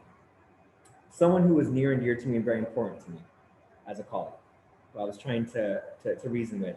When I was talking about race consciousness, this colleague compared race consciousness, and I'm going to paraphrase what he said. So Ray, what you're saying is I need to be like the Nazis. The Nazis were race conscious, and look at the outcome. So after I had to bite my tongue from choking, literally, not figuratively, and take a couple deep breaths, I had to call him into a conversation, which is something that I practice, not call people out. And I had to ask, what do you mean by that? Can you explain a little more? I haven't defined it to you, but that's not what I'm trying to imply. So I want to get a better understanding of what your perception of this phrase is, right? And so that was about a 2-year and a half conversation that went back and forth with this colleague who was and is near and dear to me, someone important to me, who eventually came around to embracing components and principles of equity mindedness. But ever since then, I'm very careful with race consciousness, and when I put it out there and talk about it, to be race conscious in a positive and affirming manner, right? And so what the next one is institutionally focused. In other words, individually and collectively as an institutional organization, we're focused on what we have control over and what we can do, and not just on the students. So that can be likened to, you might be familiar with deficit-minded notions, right? So an example of a deficit-minded notion is the reason why Latinx students are failing is because they come from low-income backgrounds and they're underprepared for college. An equity-minded perspective would say, our Latinx students come from communities in our service area that have been marginalized for decades. And it is our responsibility as community college practitioners and leaders to make sure that we are ready to facilitate their success, right? And so it's flipping the paradigm and taking responsibility for student experiences and outcomes. Do students have a stake in the game? Absolutely. I'm not saying that students don't have a stake in the game. But what I am saying, and what Ben-Simon and other colleagues do contend, is that we equally, if not more, have a stake in the game. And we got to take responsibility for those things that we have control and agency over, individually and collectively. And just think about that from the policy perspective. It could be a board policy, it could be an administrative regulation, it could be a college level financial aid policy that's not even a state regulated policy that was created out of thin air, right? So those are the types of things that I'm referring to when I say institutionally focused, right? Systemically aware implies that inequities are not anomalous, right? They're not happening out of thin air. They didn't happen overnight. Inequities are in part the result of systemic forms of oppression and systemic processes that have favored some and disadvantaged others. Last, and perhaps the most important, you can be evidence-based individually and as an institution. You can be race conscious individually and collectively. You can be institutionally focused individually, institutionally, and systemically aware. However, this last component, the most important, if as an individual and as an institution, you're not equity advancing, you're perpetuating inequities in essence, right? And so what Bensimon and colleagues mean by that is that for this last component, once these components are met, the last one is the most important. That is where you enact equity. That is where you actualize racial equity, is by being evidence-based, race-conscious, institutionally focused, systemically aware. And the way those show up are in practices, in policies. Again, it could be a board policy, an administrative regulation. It could be a local policy, right? If we can locally create things, we can equally equitize them. That's a phrase I coined, right? And so things that we create, we can also fix them or improve them, right? Those are things with which we have control over, and that's the institutionally focused component. So just a visual representation that's a little more malleable and digestible, equity-mindedness. This is a picture used with permission from the USC Center for Urban Education. It's now merged with another center at USC.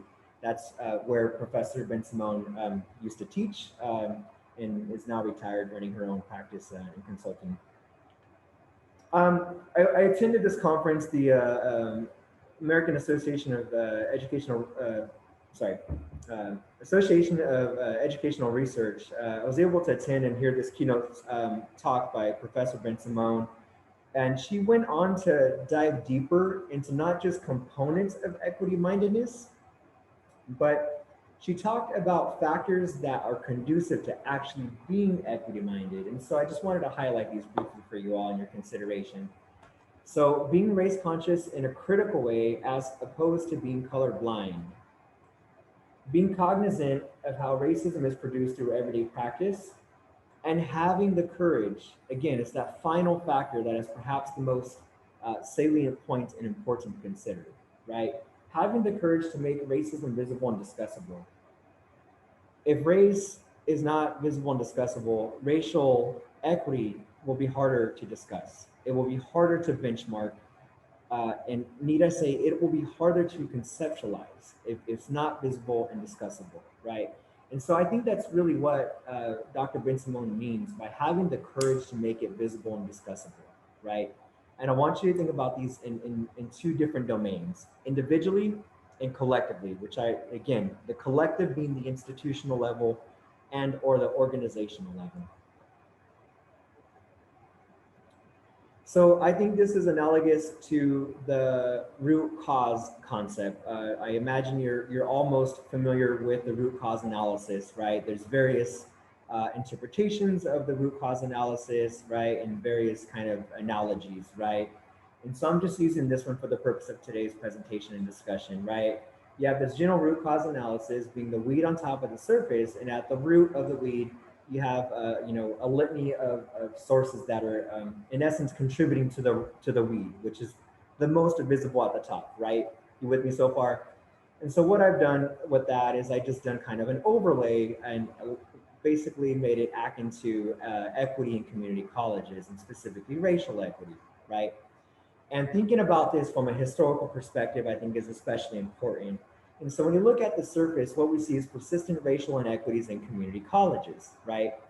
Understanding and recognizing that American community colleges, they have evolved, right? They've evolved in ebbs and flows. And two critical junctures in the evolution of the American Community College is the First and Second World Wars, right? And so what we have seen since the First and Second World Wars is a shift in responsiveness to the societal and American needs, right, across the nation, right? And so we know that community colleges are damn good at responding to the needs of society and our nation. In fact, American community colleges have perfected that. We should all be proud of that. Where I think we're at currently as a country, as American community colleges, is we're trying to figure out collectively how to address the persistent inequities that are stubborn.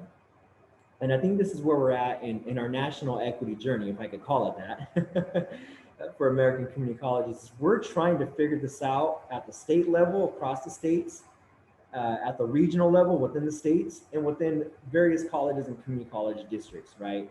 So this is where we're at. We're trying to figure out how do we address the root causes of inequities, some of which are historical, albeit historical. We know that there's a residual effect of those historical forms of and sources of root causes that are manifesting themselves in various ways that still contribute and influence inequities and outcomes, right? And so this is where we're at right now. And I think this is something that is analogous to Ben Simone and colleagues' concept of equity mindedness, being evidence-based, right, systemically aware, race conscious, and equity advancing. It also requires us to look at inequities from a root cause perspective, and the root cause from within the institution, not factors solely outside of the institutional organization. So I want to be mindful of time. I'm going to fast forward to a couple other slides, but can I do a time check with Christina, how much time we have left? You have about 20, it's 2:05, so you have about 25 minutes. Perfect. So I'm gonna, so if it's okay, if it's the will of the group and the team, I'm gonna skip a couple slides. There's a couple quotes from a paper, one of my recent papers that I co-authored. It highlights and kind of dives a little deeper into what we've already talked about, which is okay, but you'll have access to the slide deck. So I'm gonna skip them and you can go back and you can look at those in your own time. And you'll have access to me to get a hold of me if you ever want to talk about the slides or anything really related to what I'm presenting on. You'll have my email and my Twitter handle after this. So I'm gonna skip a couple slides. So this one I will touch on and read. This is something that I'm writing right now. It's kind of a work in progress, but what I contend is that to realize, and what I mean by that is to enact, right? To realize racial equity in part requires individuals to be equity minded and organizations, right? In a similar way, to be equity minded in part requires individuals to have the mindset, the heart set, yep, I made that word up, but I think you all know what I mean, and the language capital that enables them to disrupt exclusive race neutral, race evading, and deficit minded discourse and rhetoric, and therefore inequitable policies, structures, and practices. As trustees, for my trustee colleagues in the room, what you do have agency and influence over a lot, quite a bit, right? But what's really pertinent to today's conversation is the policy piece. The policy piece. So that's what I want you to think about, is you have agency and influence over existing policies. And if you were to take, an equity-minded pulse of all policies in your district or college and ask whether or not they are equity-minded and or they are equity evading, that would be a good starting point to determine the current state of equity-minded policies in your district and your college. This is another excerpt from the recent co-authored publication I referenced, and you can read during your own time.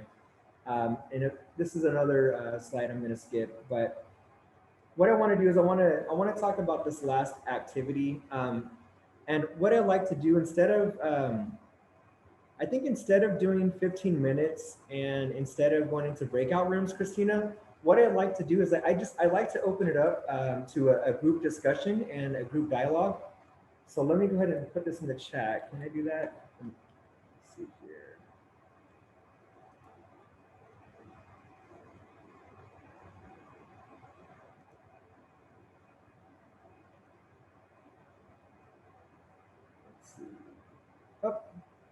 I got ahead of myself. Sorry about that. I'm gonna share my screen. Can you see my screen? You're good? Okay. Before we get to the last activity, for the last breakout activity, just an FYI, Christina, we're not going to do breakout rooms. I want to talk about it as a collective, as a group. So we'll do that instead. All right, everyone. So this is not an exhaustive summary of Fresno City College's equity journey. This is simply a vignette. There are instances and milestones. There's a little bit of tear shed in there. There's some heartstring pulling. There's some collective reckoning and recognizing that we got to do better, and we'll do better moments in there. No bloodshed, can't throw that in there, thank God.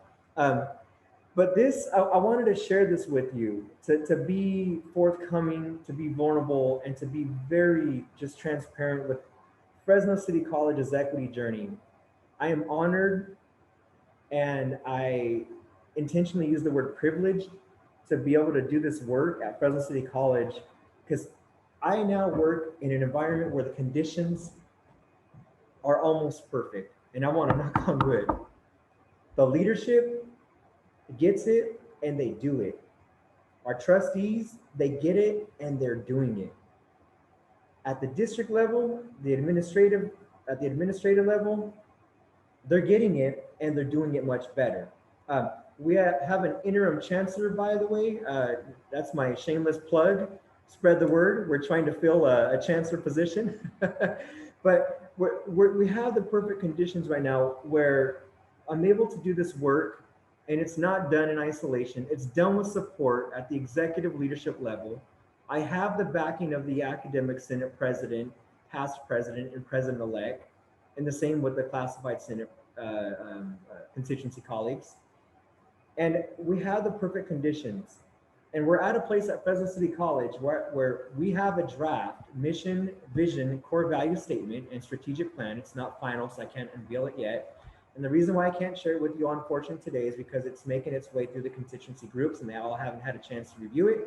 So, if it got out to public and they found out about it, I'd have a line of people at my virtual door. all that to say that this is where we're at in a nutshell at Fresno City College. We're promoting and actualizing principles of equity-mindedness and anti-racism as evidence in our program review, as evidence in the way we orient people, as evidence in the way we hire people. But it's taken essentially 6 years almost to get there.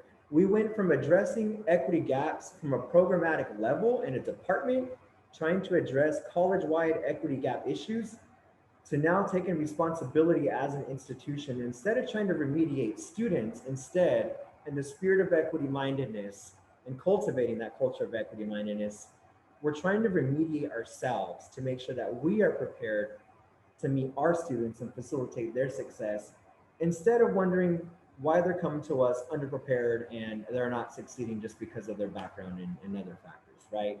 And so this is a place where we're at as a college. And I'm going to fast forward here to a couple examples of what we're doing at Fresno City College that are kind of evidence of how we are cultivating and nurturing. And I use those words very intentionally. Nurturing a culture of equity mindedness is akin to trying to grow something that is organic and you want it to be healthy. It can't do it on its own. It needs some type of supplement, some type of nutrient so it can thrive and survive, right? And we're doing something similar. We have a new employee equity academy. This is for every newly hired part-time or full-time classified professional, tenure track faculty, part-time faculty, temporary assignment faculty member, every administrator. In California, we have what's called academic administrators and classified administrators. Regardless, administrators, right? So this new employee academy, what we did is we took a conventional orientation process that was completely equity neutral, race evading, and it was more about this is our mission and vision as a college, this is where the stapler is at, and this is how you work the printer, right? So we took a conventional way of onboarding and orienting personnel to the college, and we equitized it.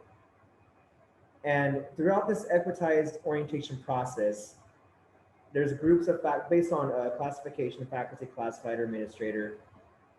There's 4 faculty, for example, who are assigned a faculty guide. And that faculty guide serves as a mentor. And that mentor is not just mentoring them on how to do well as a new employee, but they're mentoring them in their equity journey to be reflective about how they can contribute to our college culture and hopefully our eventual mission to normalize a culture of equity at the college that represents itself in student outcomes, right? And so this is something that is transforming the culture of the college for new people coming in. We have what's called the RAM Racial Equity Lab, which is really an offshoot of what we used to call the Interdisciplinary Faculty Equity Lab. It was only for faculty, now it's for all faculty. We have one for all faculty, one for all administrators, and one for all classified professionals. It's a semester-long cohort model learning experience for colleagues to go through to learn how to use equity-minded principles for reflective practice. And our faculty and our classified get paid. I can share more about that and how we do that and got around that. But we have found ways not to incentivize language matters. Remember that? Not to incentivize the work, right? But to honor their labor in doing this work and engaging in an equity journey. And also, if you want to see where an institution places its values, look at their pocketbook, right? Look at the expenditures and look at the resource allocation. And so this is something that is important to us as an institution, and therefore we made it a priority to find the appropriate funding sources to make sure we could pay faculty and classified professionals at their appropriate rate. In California, as you all probably know, we're unionized in many parts, and so we have contract negotiating bargaining units we got to abide to. But that being said, we're able to compensate folks at a reasonable rate. We worked on several things, and in the spirit of time, there's one thing that I really want to highlight. Our president and trustees, take note of this because you have a lot of agency in your leadership, right? Our President Carol Goldsmith, took it upon herself to commission and form 2 task forces I want to highlight. We have one of the state's greatest and largest police academies. Likewise, we have one of the states in California, largest and greatest associate degree nursing programs in the state. However, what we found out over the last summer, as we were also reckoning with our own racially wrongdoing, witnessing everything happening over the nation, the president took it upon herself with leadership and other colleagues in the college to look at how inclusive, the degree to which our police academy and nursing programs are inclusive. We're very racially, ethnically diverse as a college. However, what she found, and we really found, is that our police academy and our nursing academy, and really our first responders program in general, were not reflective of our general enrollment and therefore not reflective of our communities. We're talking about medical practitioners and first responders. These are very essential, critical people in our communities that our community college has an influence in their educational experience, in the way they're going to approach their work. And so essentially, she commissioned these task force to increase the racial and ethnic representation within the police academy and the nursing program. And it's the first responders program in general, as a side. And not just to look at increasing, but we formed a task force that included community members, included a trustee on the police academy task force, and 2 trustees on our the nursing program task force. And of course, it included college and district constituents. But that was one of the most transformational and meaningful experiences that I have ever engaged in, because of course, President Goldsmith assigned me to both task force. But I learned so much about others and community members and about how important this work is to them that I never would have known about had I not engaged in these task force. So I wanted to highlight those 2 activities that we engaged in over the past year, because it's been really transformational And so with that, and in the spirit of time, I'm not going to cover all the activities and examples of how we're embedding equity in our college. I want to go to the last breakout activity. And we're not going to break out, but before I go over the instructions and kind of the synopsis of the breakout activity, I want to draw your attention to the board goals and responsibilities. It's an overview according to ACCT, right? And so I know that you're all familiar with this, but just so we're all kind of operating from the same page, if you will, this essentially is what the role of a trustee is, right? The trusteeship, like I said in the beginning, it's a noble endeavor that you are embarking in, right? And with these responsibilities come opportunities. And if I can ask you to think about those responsibilities as opportunities for equity in experiences and outcomes, I want you to think about that with your responsibility and opportunity, right? Hat on, just kind of have that in the background, if you will. And what I want to open up the conversation to, because we're not going to go to breakouts, is based on today's presentation and discussion, what are some ways in which you can ensure principles of equity-mindedness are centered in the cultural and operational fabric of your institution?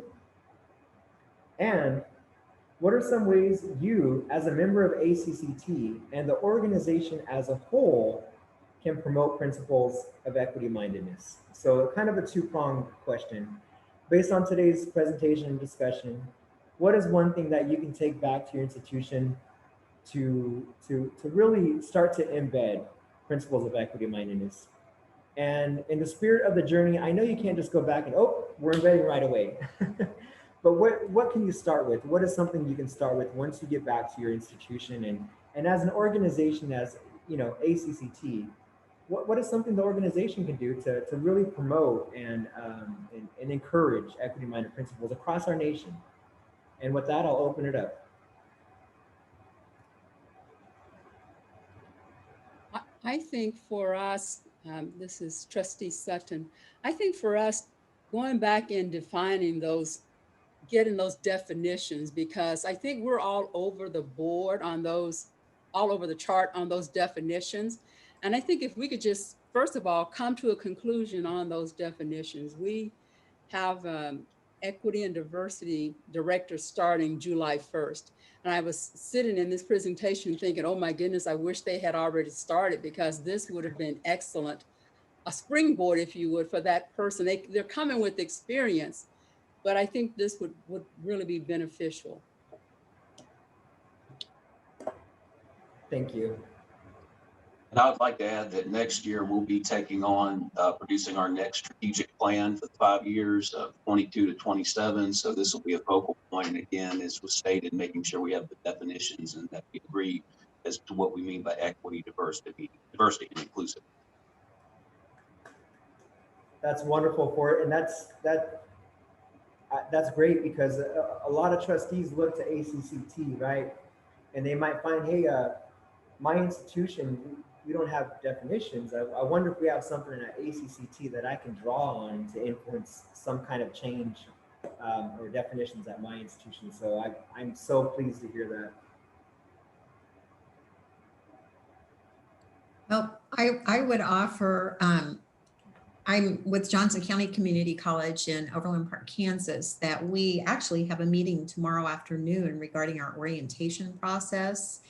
We will have elections in November, and we'll certainly at least have 2 new board members. And I think, you know, providing some of this information and expectations as a part of that orientation is going to be extremely important.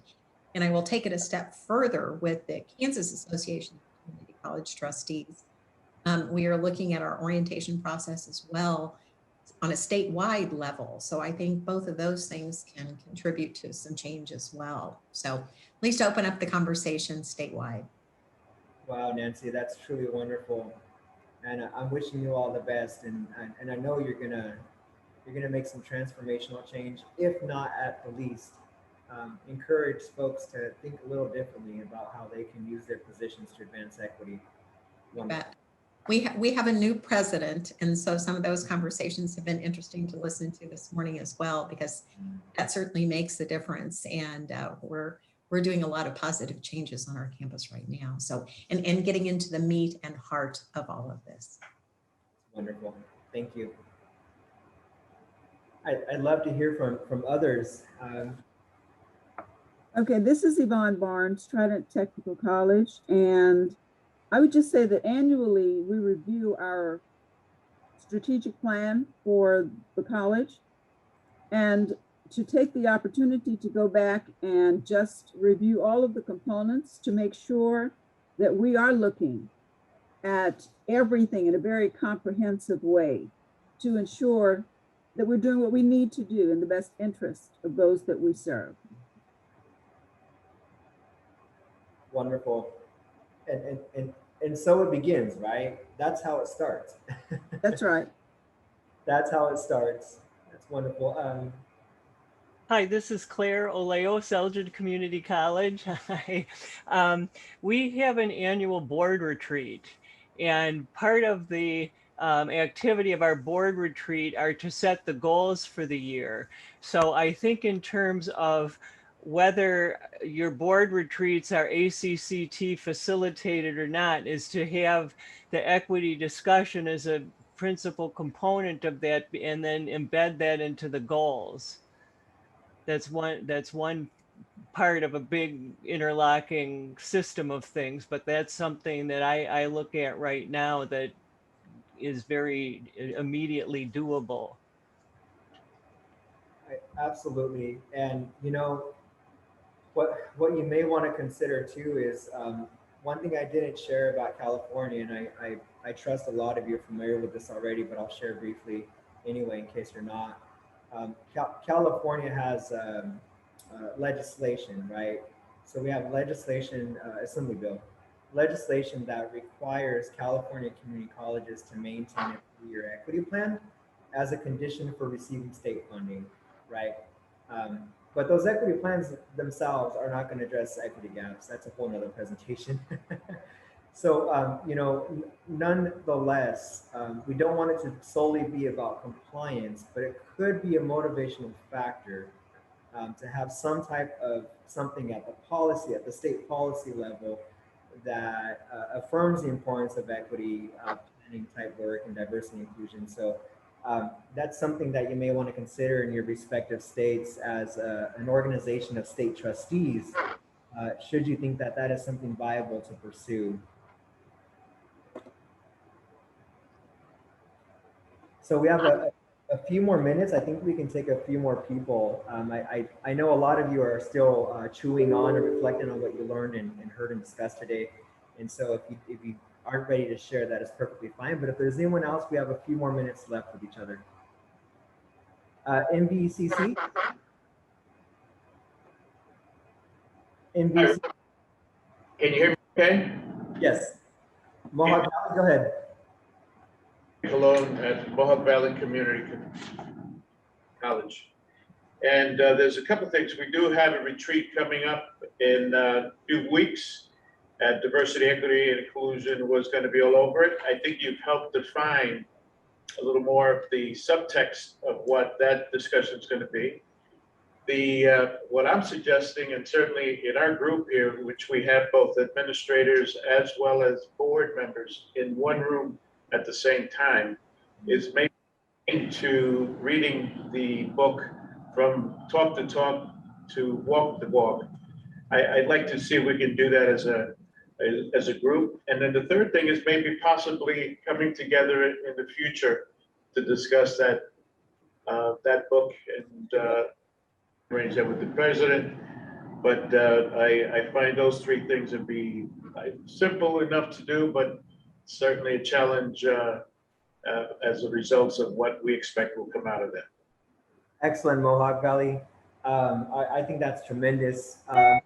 You know, the learning happens not so much in what we read, but when we can peer debrief with other colleagues and we can think out loud together and talk about how we thought and perceived things that we're learning about, right? And so I just want to commend you, Mohawk Valley, because that is tremendous. Truly tremendous. The part of the, Oh, sorry. this is Sean from Seattle Colleges. One of the things I want to offer, I'm struggling with is maybe in the future you'll have best practice to share. How do we work with established union system? Many states have unions. The union contract sometimes defines certain way of promotion, tenure, hiring practices, curriculum control. How do we build alliance support with the union to fully walk the talk that changes how promotion is happening, how recruitment, particularly tenure? So just want to offer that issue I think the colleges have to address. Thank you for that. That is absolutely important. Absolutely important. So I love to hear one more person before, unfortunately, we have to close out this session. I do find that boards, they have their retreats and they go through diversity and equity and inclusion. They talk about it. They have their committee, and the college has, the staff does in the diversity, and I feel like we need a better policy that brings everybody together. So I would love to see policies of share policies that are really workable policies that institutions like myself can adopt. We don't have a policy for, yes, the strategic plan, yes, it's been, but I really like to see a policy that talks about it. I think that's where board and the college can really come together, is agreeing on whatever that policy could be. Thank you for that, Jean. It's almost as I have to send you a check, Jean, because it's like you gave a segue to the last slide that I wanted to share. A lot of what we talked about today, it really was nested around equity-minded policies, thinking, right, heart set, mindset, practices, structures, procedures, right? Those are very important. And a lot of what we talked about was language. In fact, that was I think a large concentration of the conversation is having the right language and ways of knowing. But I'm sharing this quote that I hope you all can see on the screen. Yeah. I think this quote is very thought-provoking because in an increasingly aware community college environment, and what I mean by that is diversity, equity, inclusion. I mean, you all should hear it in California. I mean, it is the new coconut water. Everybody's like, it's fashionable, right? And it's happening so much, but I don't see as much of the doing, right? Or hear so much of the doing. And so it's not just about changing language and what we say, it's about what we do, right? And if anything, that's what I wanted to leave with you is what our heart set, our mindset is important, and how those heart sets and mindsets manifest themselves into equitable outcomes is what really matters. And so that's the last thing I wanted to leave you with. And also, I'd love to stay in touch, or if there's something I can help with, you'll have this slide deck, by the way, references here too for anything that I cited. But this is my contact information here at Fresno City College, and I'm on Twitter there. I can also drop it in the chat. And I love to stay in touch, or if there's something I can assist you with in your journey, that's what I'm here. I would love to, but with that, I have to turn it back over to Noah and Christina because I know I'm about a minute past my time. Actually, we're right on time, and I'm impressed that you were able to expose us to so much in a relatively short period of time. I can't wait, Ray, to take your graduate course next and spend some more time. But on behalf of my team and ACCT, certainly Yvonne Barnes, chair of our Diversity, Equity, Inclusion Committee, I want to thank you for your outstanding contributions this afternoon on our Institute. You certainly gave us a lot to think about, and we appreciate that. We want to cover a lot of ground. Next slide. So today we're going, let's go back one. We're going to talk about, just give you some context, a little bit of information about Hudson County Community College. We want to share our diversity, equity, and inclusion story through 5 different lenses. So you will hear from a trustee, from me, from our new Chief Diversity Officer, a faculty member who's completely engaged in this work, and as we've heard, an alumna and former student, and the alumni representative to the Board of Trustees. We're planning to devote about 60 minutes to our presentation, after which our hope is that we will have time for about 20 minutes in breakout, and then come back for 10 minutes or so to do report outs. We'll adjust at the end if we need to, see, depending on where we are in terms of time. Next slide. So Hudson County Community College, you can see in the map of New Jersey on the bottom left, is a tiny county. In fact, it's the smallest county geographically of the 21 counties in New Jersey, just 45 square miles, with 700,000 residents, which makes it the 6th most densely populated county in the United States. And most of those ahead of us are the boroughs of Manhattan. We are located right across the Hudson River from the World Trade Center. If you're on the Jersey City campus, just a couple of subway stops away, we see the wonderful panoramic view of Manhattan from our campuses. And very importantly, the Statue of Liberty is located in Hudson County territorial waters. We see it. We think it's a really wonderful symbol of what the American Community College is all about. And as a result, you will see Lady Liberty on our logo throughout the presentation. Next slide. So again, we're the most densely populated county in the most densely populated state in the nation. It is a wonderfully rich and diverse county, which frankly is what attracted me here. 42% of our residents are from outside of the United States. A majority of our residents speak a language other than English as a second language, as a first language, and most speak Spanish, but we have a rich diversity of residents. In fact, Jersey City is considered the nation's most diverse city. And very importantly, 16% of our residents live below the national poverty level. Next slide. So we're an urban comprehensive community college located on 3 sites with a robust and growing online program. We serve annually about 18,000 credit and non-credit students. Individual student count, our credit student enrollment in the fall is typically I say pre-pandemic and hopefully post-pandemic, around 9,000 students. We have a very significant non-credit program, workforce development and continuing education. Our students are diverse. We have one of the most diverse student bodies in the nation. 87% of our students are non-white, 55% are Hispanic, and we're proud to be an Hispanic serving institution. Some 80% or more of our students qualify for Pell. We're really way up there. 63% currently receive Pell grants. 35% are over the age of 25.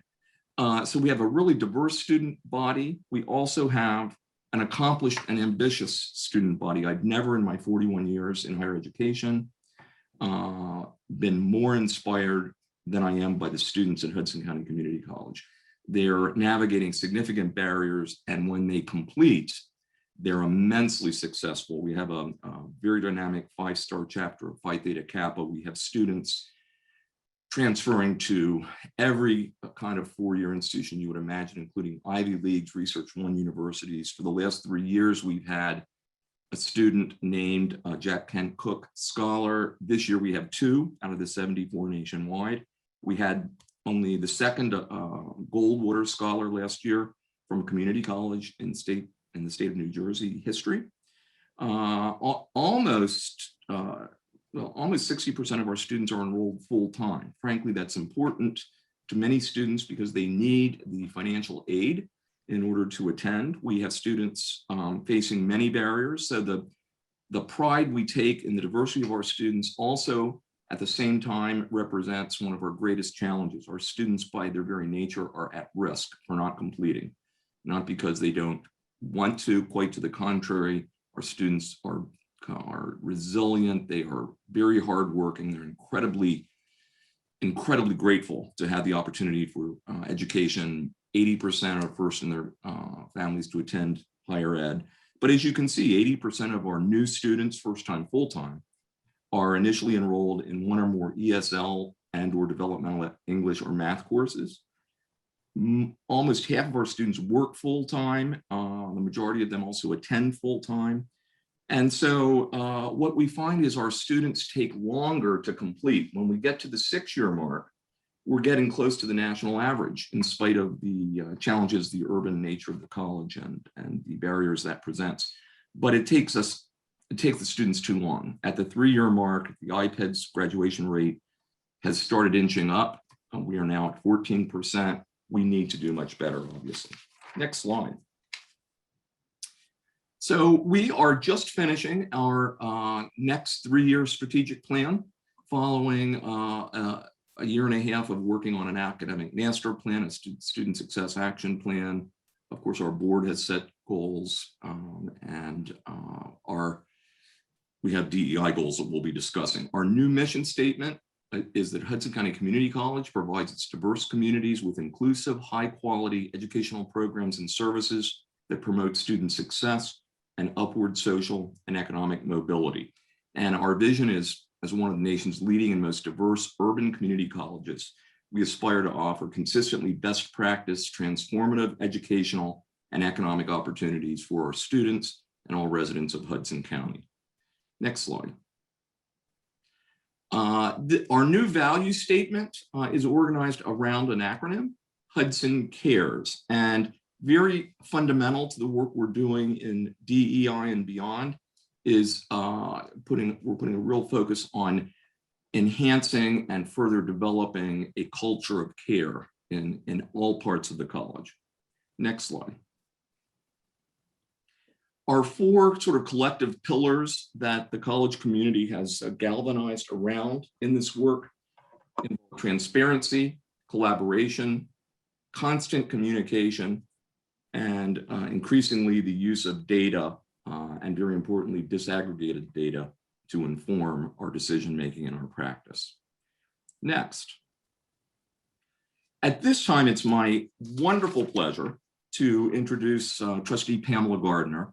Noah's already introduced her. Let me just say she has had a wonderful career as an educator, a K-12 developmental education teacher and counselor. She has been an elected public servant. She's currently in her 4th year as a Hudson County Community College trustee. She has led the development of a new African-American outreach committee comprised of clergy and community leaders working with us to promote the educational attainment growth of residents in our county. And of course, as Noah noted, we're really proud she is a member of the ACCT Committee on DEI. I happen to be a member of the AACC Commission on Diversity and Inclusion and Equity. So we're really proud of the fact that we're represented on both of those key groups. And so with no further, the only other thing I want to say is Pamela epitomizes from a president's perspective what we most value in trustees. She's engaged, she's caring, she's incredibly supportive of me, of the college, and she leads by example. And so we're grateful to her. Trustee Gardner. Thank you so much, Dr. Reba. Thank you for such lovely comments and for that splendid introduction. Good afternoon, everyone. I am Pam Gardner, a trustee at Hudson County Community College, and I became a trustee in November of 2017. Foremost, in my mind, as I took this appointed position, was how I, along with my fellow trustees, could make a difference in how we could ensure that HCCC would always promote student success. Our trustees are a diverse group of individuals who understand diversity, equity, and inclusion. And we know that student success is dependent on DEI. As trustees, we take our tasks seriously, and we understand our responsibilities, which include promoting an atmosphere where faculty, staff, and students feel welcome, seen, heard, valued, respected, and supported. We set solid policy and support our president, who carries on the day-to-day professional operations and management of the college. The trustees promote positive relations between the college and the community, and we protect the name of the college at all times.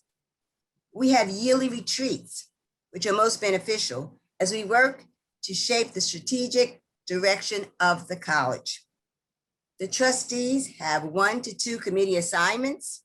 We meet monthly in committee, and board meetings are held once a month. We receive and we review all our materials prior to our meetings, and each Friday, we receive a green memo from our president, which tells us exactly what has gone on at the college the past week and gives us a glimpse of what will be coming the next week. During the pandemic, the trustees, along with other stakeholders, received thorough daily updates about the status of the college. All trustees are involved in the process of moving the college forward using DEI as our guide. Next slide. 3.5 years ago, the board was informed that our president for over 20 years was retiring. Immediately, we started the necessary plans to form a presidential search committee. One of our major priorities was to hire a president who believed in diversity, equity, and inclusion and had a history of advocating for DEI. After a thorough search, Dr. Christopher Reba was recommended to the Board of Trustees and was elected to become our next president. He far surpassed expectation as he immediately put plans in place to begin the President's Advisory Council on Diversity, Equity, and Inclusion. We will hear a lot more about PAC Day during this presentation. 2 of our trustees, including myself, are members of PAC Day. As a result of this committee, we have reached out to our Latino and African American communities and formed advisory councils. Our councils are composed of ministers, educators, business professionals, and various organizations within our community. While our school is truly diverse, we realize that there are still many others who need to be made aware of the opportunities that can be afforded to them at Hudson County Community College. We are also quite proud of having taken part in advocating within our state for the Community College Opportunity Grant, which became permanent this February.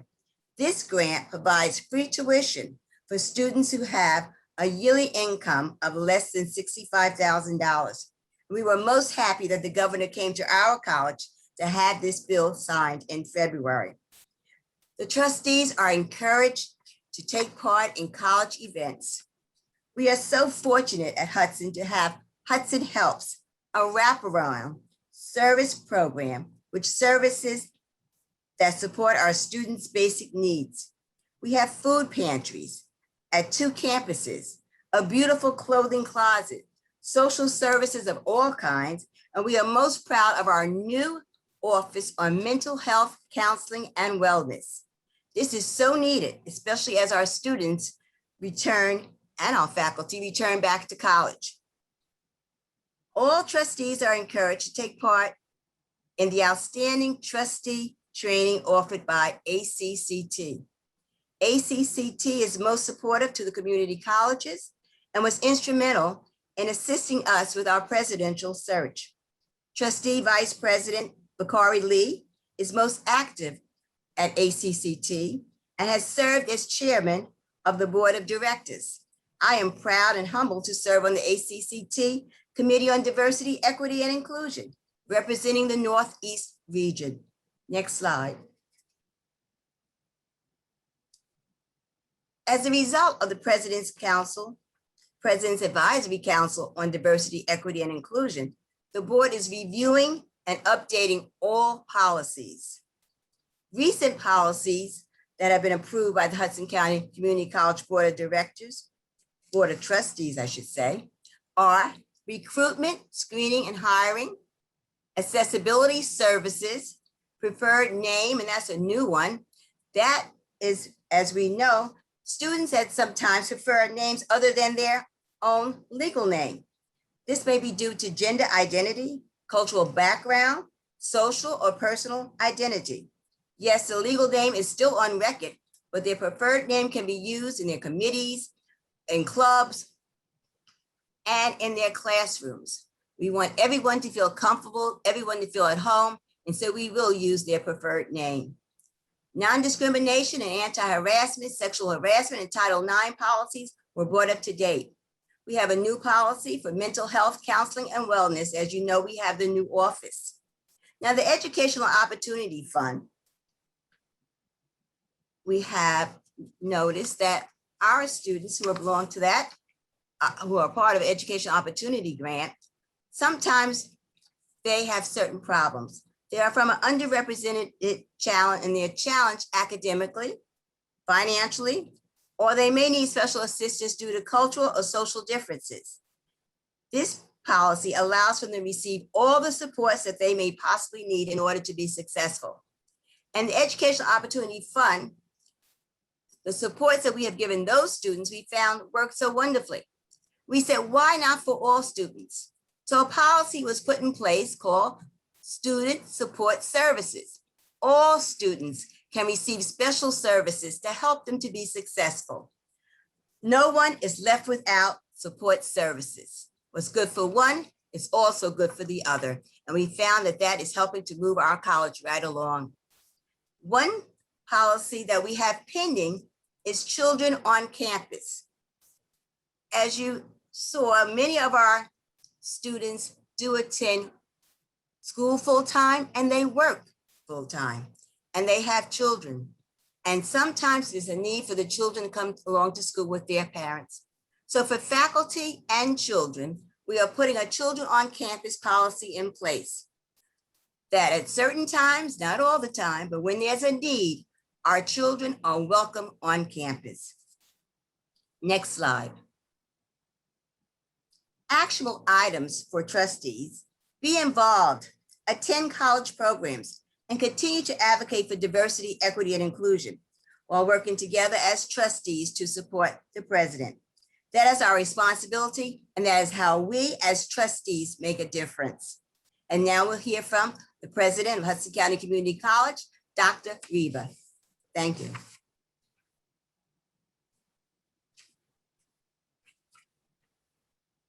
Dr. Riva, you're muted. Sorry about that. Thank you so much, Trustee Gardner. And again, thank you for your leadership and your example.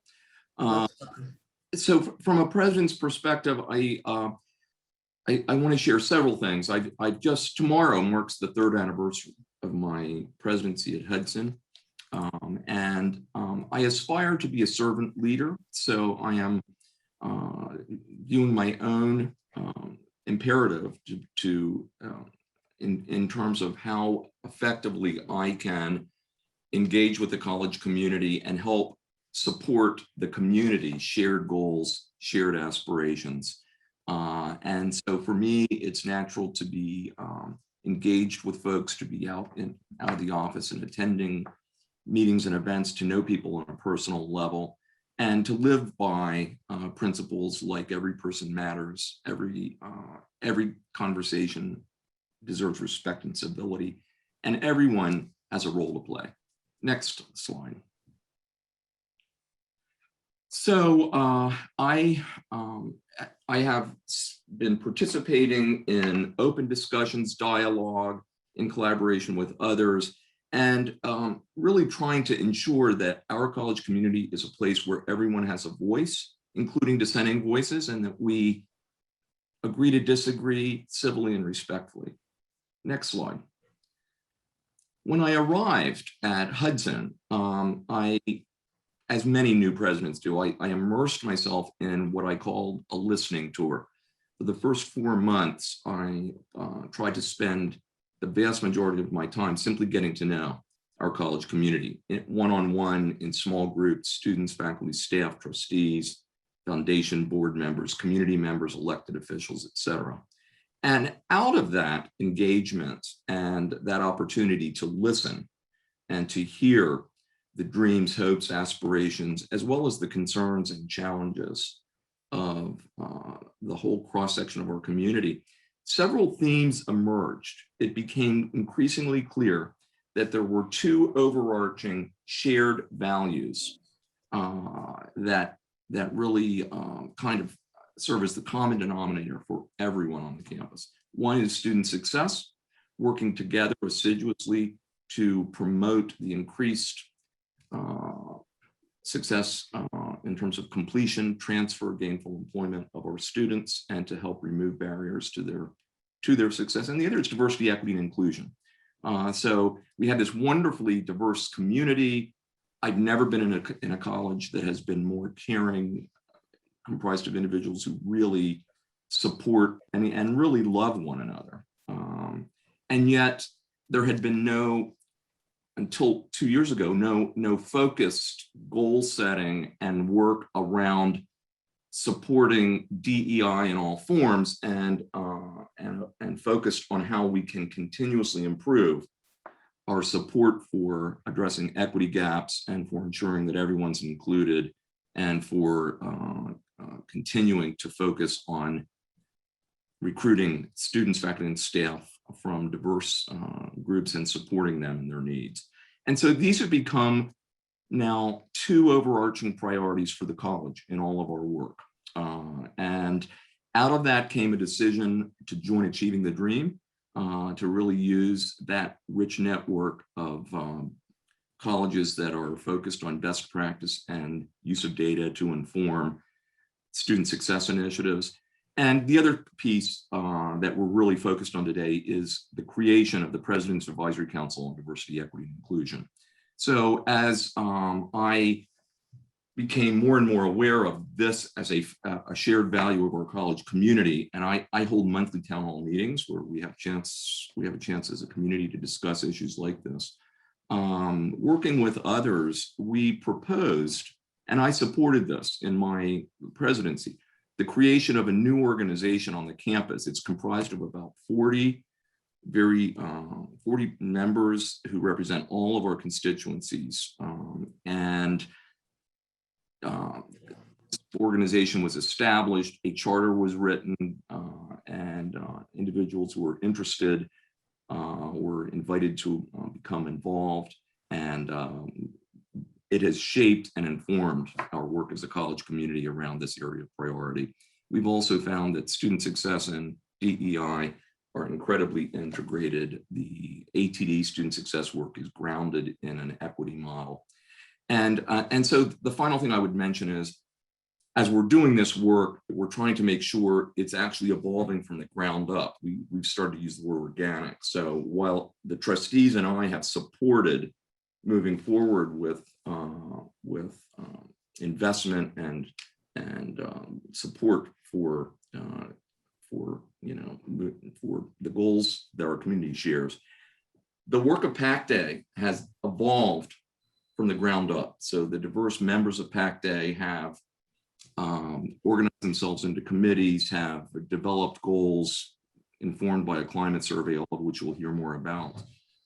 And now we find 2 years into this work that the work has permeated virtually every part of the campus, in class, out of class. I often mention that even if I, as president, wanted to stop the work, I couldn't at this point. The train has left the station, it is buzzing down the tracks, and we're going to talk a little more about it. Next slide. So we drafted the charter document, as I'd mentioned. We invited folks to become involved as inaugural members. The PAC Day has a direct line to the president. It has clear authority to develop recommendations and to lead, support initiatives that will increasingly enhance our desire to move diversity, equity, inclusion to the next level. And out of that have come goals, action plans, et cetera. Next slide. As the work now is in full speed, and as it happened, this all started pre-pandemic, but it has been work that has been incredibly important to our coming together to navigate the challenges of the pandemic. We make sure that the work of PAC Day and the larger goals that they are supporting are consistently reported on at our monthly town hall meetings, in meetings of the President's Executive Council, the trustees, the All College Council, which is our shared governance organization, and others. to keep everyone engaged, informed, and also, frankly, to use those venues to celebrate the contributions of others toward the work and to really honor that. Next slide. I won't read this. This is the introduction to our PAC Day Charter, which articulates our shared values and commitment to DEI, but you will have this if you'd like to review it. Next slide. Further along in the charter is the description of PAC Day, and I will read this. The Hudson County Community College President's Advisory Council on Diversity, Equity, and Inclusion provides leadership, support, and counsel in fostering a welcoming, diverse, equitable, and inclusive environment that embraces our shared values among all Hudson County Community College constituency.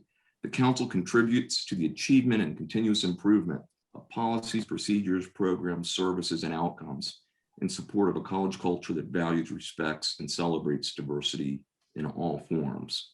Next slide. I just wanted the next two slides list the members of PAC Day. I bolded the, their titles just so that you can see the diversity. We have full-time and adjunct faculty, administrators, staff, students, trustees, Bakari Lee and Pamela Gardner, community leaders and representatives, foundation directors. We have the New Jersey Coalition of Latino Pastors and Ministers, vice president, the executive director of the Hudson County Economic Development Corporation. We have a representative from the Jersey City Office of Diversity and Inclusion, and on and on. Very diverse, and to a person very committed to the work. Next slide. In a moment, my colleague Juris Pujols will be discussing PAC Day's 4 goals. What I wanted to show you is that as PAC Day's work has been developing, it has been systematically aligned with our other key college plans. Our new strategic plan, our board's 4 goals, our student success action plan, and our academic master plan, all of which have been developed over the last year and a half or so. And you can see how each of the PAC Day goals is included in the various other plans. And if we can go to the next slide, throughout all of these plans, you will see these words: culture of care, student success, equity, diversity, equity, and inclusion. These priorities are very consistently interwoven and mutually supportive in all of our planning. Next slide. So we, like others, and this is segues, this is a nice way of referring back to our earlier conversation. We put a lot of emphasis in the work on further developing our institutional research capacities, both staffing and tools, and we're increasingly drilling down and disaggregating data, looking for important data that will actually help us identify the specific barriers to success among our various constituencies. And so, we know in the past, we looked at baseline data. And so we knew that in 4 years, we had about 15% of the student population completing a certificate or degree program. But when you start disaggregating, you see a significant difference between the success and completion rate in that time period for students under 20 versus students who are 20 and older. And so this is causing us to increasingly try to understand why that is, so that we can understand what barriers we need to remove and what supports we need to put in place. Next slide. For me, the actionable items that came to mind for the slide are: be authentic, frame DEI as an overarching theme or guiding principle in my presidency, support opportunities to promote the good work being done by others and recognize that, guide and support the ground up development of the organization so that people own it, so that the college community owns the work and it isn't something they're being told they need to do. They're doing it because they're passionate about it. And we're seeing that passion. Encourage and participate in complex conversations, being willing to put yourself out there. And we've had some convenings around very difficult moments. We had anti-Semitic shootings that killed 6 police officers, 6 folks, including police officers, in December of 19. We came together. I remember one person said to me right away, "Why didn't you send a letter to the college community sooner. And I had to say, you are correct, mea culpa. So I'm trying to admit when we don't do things well. And then finally, the PACT has advocated to me, as I hoped they would, that we appoint a new cabinet level chief diversity officer reporting to the president, not to do the work of DEI, not to be the go-to person who's responsible for solving any DEI problem, but rather to now provide leadership and support to the organic evolution of activities across the campus. And I think this is an important distinction in creating chief diversity officer positions. When they're created to sort of prove that an institution's committed to something that they're not actually that committed to, it doesn't work. In our case, we are now at a point where we need this leadership to sustain and move the work forward as well. And so we have simultaneously created an Office of DEI. Next slide. This allows me to now introduce Eurus Pujols. Eurus personifies our college's mission. He emigrated here as a teenager from the Dominican Republic, hardly spoke English. He lived with a single parent, his mother, who was very supportive. He found his way to Hudson County Community College and blossomed here and continued on to be a very valued member of our staff and has been promoted numerous times. And now, after a full search for a new VP for DEI, he formally begins that work on Thursday. And Eurus, I turn it over to you. Thank you so much, Chris. I just want to add that when Chris first came in about 3 years ago, he always, every time we talk, he's like, "Oh, please call me Chris." And I'm like, "Okay, whatever you say." It took me a while to get used to that, but that speaks to the sense of transparency. As Chris mentioned, I've been at the college for 15 years. It's been the pride of my life to be here. And going back to Chris's original words, right? Our guiding principles: student success, diversity, equity, and inclusion. As you do the work, you have to make sure that you have something greater, a vision, something to align the work that you do, right? As you do it as an individual, and you do it collectively as the areas that you lead, trying to get to that point. And one of the areas that is very important for chief diversity officers is making sure that you're bringing others to the table, bringing others to the conversation, because all of us have unconscious bias. All of us can only see the world from that perspective that we have from the place that we stand. And very often I've been in situations that I have a plan, something that has been written, and I share it with some of my colleagues, like, "Oh, isn't this wonderful?" And they're like, "Oh, that's actually not very good." And you also have to embrace that collective view of things for this particular process. So I wanted to highlight something that Chris mentioned earlier, which talks to the alignment of the strategic priorities of the college. And here at the college, we're really happy and proud to share that everything aligns in a way that almost builds like a pyramid. Everything just is connected really nicely. On the top of it, you have two guiding principles, as Chris mentioned: student success, diversity, equity, and inclusion. If you look at the organizational priorities of the college, the board goals, institutional strategic plan that we're just wrapping up now, our new mission, vision, and values statements, all of that kind of goes back to those two guiding principles. And if you go down to the aligned objectives, these are some of the operational plans and overarching goals that we've been able to develop, but all of that still aligns to everything else, right? So we're talking about PAC Day goals, the action plan, student success goals, action plan for student success, academic master plan, and essentially everything else that goes on. When Chris originally invited me to serve as the co-chair of the President's Advisory Council on Diversity, Equity, and Inclusion, of course, I was very excited. Thank you for the opportunity, and I hung up the phone.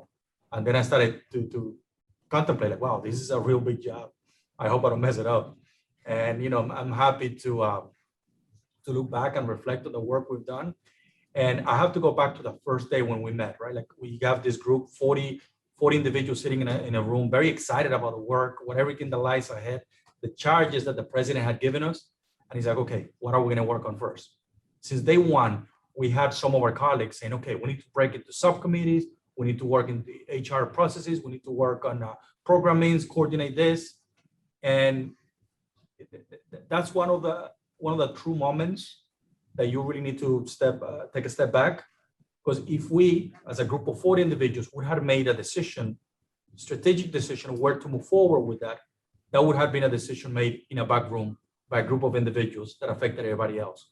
So we had engagement opportunities. We had a lot of programming, but when it comes to overarching goals, we needed to have some type of apparatus, to make sure that you collect the input from everybody.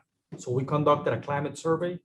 We make sure that we tailor it specifically to the needs of the college, specific to our information, right? And then we share it. And we promoted, when it was open, we just kept on promoting, hey, the climate survey is open, the climate survey is open. We ended up with almost 800 respondents. One branch of the survey was for students, that was about half. The other half was for employees and trustees. I remember when the results came back, me and my co-chair, Lilisa, we're very proud and happy walking to the president's office, and we show him that the results. These are 400 pages in a document that the vendor has shared with us. We put it on his desk. Oh, Chris, here it is. And he looked at it. He's like, oh, great. When are we sharing it with everybody else? Of course, those documents did not make sense. They were really incomprehensible. So again, we went back, worked with our IR department. We reformatted all the data, made it into visual representation. Everything stayed exactly as it was. The only area that we added were redactions whenever names were mentioned, whenever anything that easily identified a person was there, because this was anonymous and you want the value without creating problems in that area, right? So once we created these documents, not that anyone is counting, but it was 178 pages of visual representations. We shared them with the entire college community, students, employees, trustee, everyone that was there. Shortly after that, we convened a series of forums, discussion fora for the entire community. College community was invited to come in, to speak, to share their ideas, and we engaged them in tabletop exercises that allowed us to prioritize the themes, right? You work with a person next to you, then the whole table, and then you kind of distill and break down the priorities, right? And little by little, you kind of narrow down the themes. When we held 3 of those forums, we brought all the information through a PAC day meeting, and in the boardroom, we had like papers everywhere, mapping it, outlining this comes to that, these two you put together, those. And at the end of the day, I remember asking the question, looking at the visuals, like, okay, what are we getting out of this? And someone looked at it and said, hey, isn't it obvious? Everything perfectly aligned and fell down into the overarching priorities that we ultimately chose on. And at the end, when we have the goals, we share them with everyone, it goes back to the point that, it reflected everyone's opinion. So that was a proud moment and something that provided us the ability to move forward, and specifically, let's see, aligned with everything else. We wanted to share with you one of the sample visual representations that we created, because you wanted to get documents there that someone, if they just looked at it, is like, okay, that's what they're saying. This is a question: how important, in your opinion, is promoting diversity and inclusion to campus leadership? This is a question that we asked to students, and we also asked to employees and trustees. If you look at the very important respondents, as well as the somewhat important respondents, about 90% of the respondents all agreed that this was important work. So, and that was consistent with the results that we got throughout the presentation. These are our 4 overarching goals that if we would have made the decision day one, okay, this is what we're going to work on, chances are that maybe they would have looked something similar to this. But we have a process that we could go back and say, kind of like trace where everything comes. Goal 1, supporting an inclusive culture of care at ACCC, creating DEI infrastructure and developing training programs and initiatives across the college. Goal 2, weaving diversity, equity, and inclusion guidelines and practices into recruitment and hiring practices, screening committee procedures, promotion considerations, and succession planning. Goal 3, creating clear and transparent processes for safety, security, and incident reporting that are free of intimidation and respectful of confidentiality. Goal 4, building community and a sense of belonging for students by advancing their academic development, professional growth, and personal transformation. And again, all of this will be available in the PowerPoint when we do share them with you. And very often when you're leading this type of initiatives, you said, okay, how does this matter? How are you making a difference? And going back to the information that Trustee Gardner mentioned at the beginning, we've been very involved in the drafting and shaping the policies, making sure that diversity, equity, and inclusion is an integral part of those. These are some of the policies that we have created recently or the board has approved. And many of them, like the preferred name policy specifically, he originated in the Yale College Council. There was a subcommittee that worked on it. He came back, in different groups. He went to PAC Day. We talked about it. We provided feedback, and then the feedback was used to integrate into the ultimate evolution of the document that ultimately was passed and approved. Now we're working on the Children on Campus policy. That was a similar process, and it speaks to the democratic processes, the inclusiveness of these processes. We're very proud to have made a formal recommendation to the president to create that position that I'll be assuming in 2 days, Vice President for Diversity, Equity, and Inclusion, as well as that creation of a Diversity, Equity, and Inclusion Office. We wanted to make sure that this was a cabinet level position, someone that had access, and someone's a layout that was the divisional, like there were other areas that that person was responsible for, in addition to DEI. And you have accessibility services, as well as cultural affairs and Title IX and many other areas there. But you want to make sure that it's part of that. Generally, we discuss important DEI matters and provide input to the president. And at the end of the day, collaborations, planning, making sure that everyone has a voice has been really important.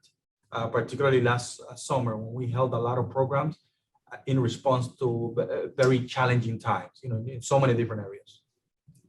Another win for us that we're happy to share is that we created a syllabus statement that was adopted by the Yale College Council. And again, this talks to the democratic process.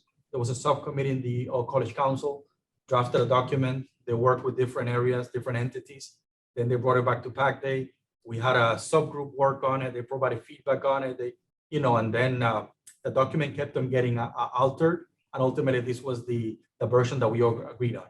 Hudson County Community College fosters a welcoming environment, celebrating and encouraging culturally responsive curricula, respecting diverse viewpoints, and valuing discussions without censure or hostility.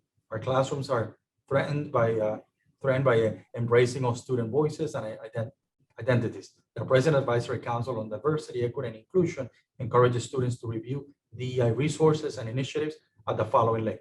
We want to make sure that there were other things that they could tap into and access. So very briefly, just wanted to, the President talked about the development of the charter of PAC Day. We just wanted to show the mapping of the visual representation of the mapping of the climate survey, how it ultimately led to PAC Day goals, to the action plan, the importance of community engagement and communication. But again, all of this will be available in the presentation. And some of the areas that we highlighted that we feel that are important in this process is representation. We talked about 40 individuals that are part of this group, right? But those individuals, they also share some of the membership with our Student Success Achieving the Dream initiatives. They're also in the ACC. They're also in so many other areas. So there's a lot of overlapping, right? And in addition to that, you have individuals in the college that even though they're not part of PAC Day, they know that PAC Day is their committee. Engagement, you want to make sure that you bring others into the table. This talk to the sense of urgency. In the beginning, when we had the first meeting, individuals said, like, okay, we need to act, we need to do this, this, and that. And we had programming specific to that to make sure that the sense of urgency is kept alive. Whenever you lead any organizational change initiative, it's important to do that. Encouragement. Every time we provide an update, as the president mentioned at the town halls, at the president's executive council, at the All College Council, we always end up, my co-chair and I, Lisa Williams and I, with any ideas, any programs you feel we would like to partner with, any areas of alignment, please let us know. And we've been fortunate to get a lot of engagement and response. Empowerment. We've seen a lot of our junior colleagues really grow and develop into exceptional leaders because this work which is such powerful and transformative work, allow them to play a role in this. You know, we've been supportive, we've been able to provide them a platform and the scaffold to make sure that, you know, the voice is carried. And at the end, you know, you want to make sure that everything is aligned, that there's alignment to make sure that everything falls into place and that you do avoid duplication of efforts. And very briefly, wanted to share with you a visual representation of a model. If you go back a little bit after 3 years ago, after Chris started, the model was only the bubble in the middle, president, right? Someone that the board of trustees hired, knowing that diversity, equity, and inclusion was going to be an important part of this. You know, the president created PAC Day. PAC Day conducted the climate survey that led into 4 overarching goals.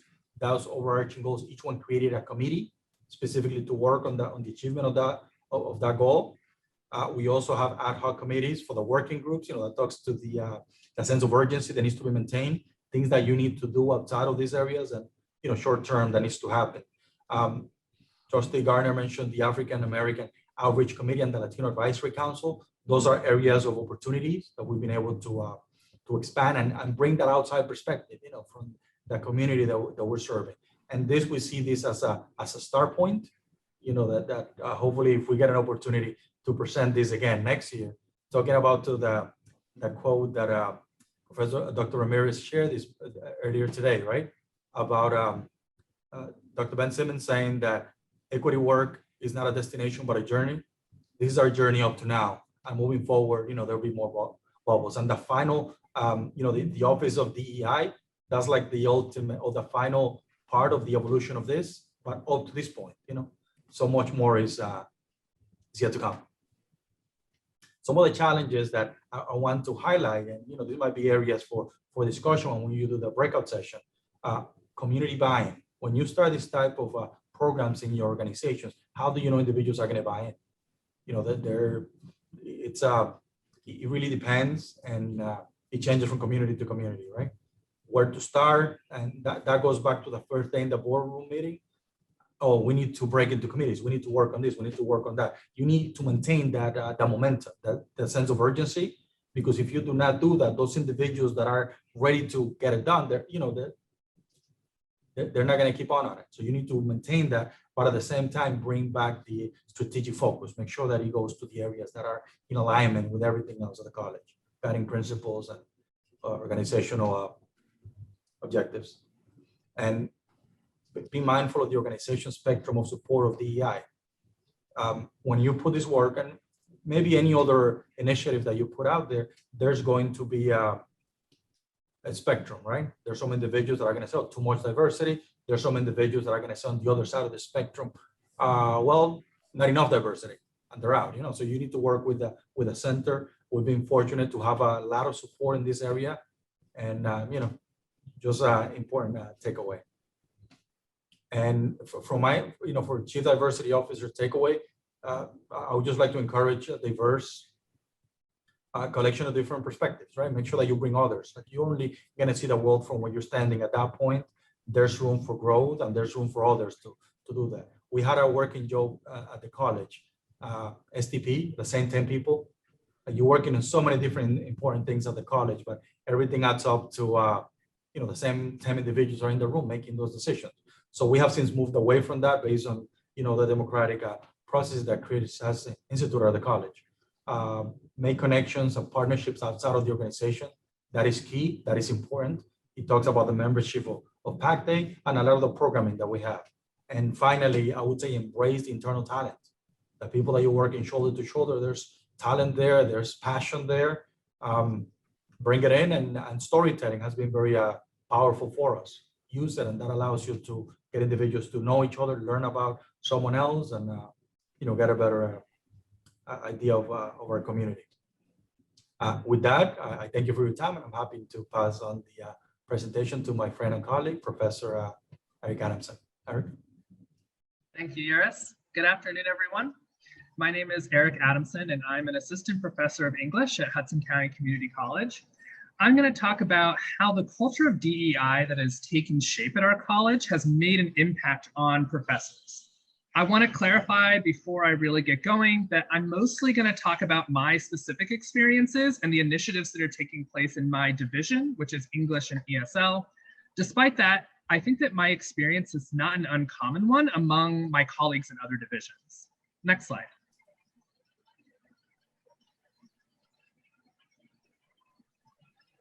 So first, I want to take a second to talk about how our discussions of, how DEI have been defined in the discussions that we've been having, specifically surrounding our classrooms. So last week, Dr. Charlene Dukes and Dr. Ebony Zamani Gallagher, and now today, Dr. Ray Ramirez, really expanded our understanding of these three terms by providing really detailed definitions and expansions.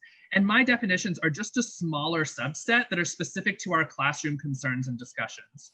So when we talk about diversity in our classrooms, most of the time we're talking about the actual materials being used in the class. So the readings, the assignments, the lectures, all of those parts of the classroom.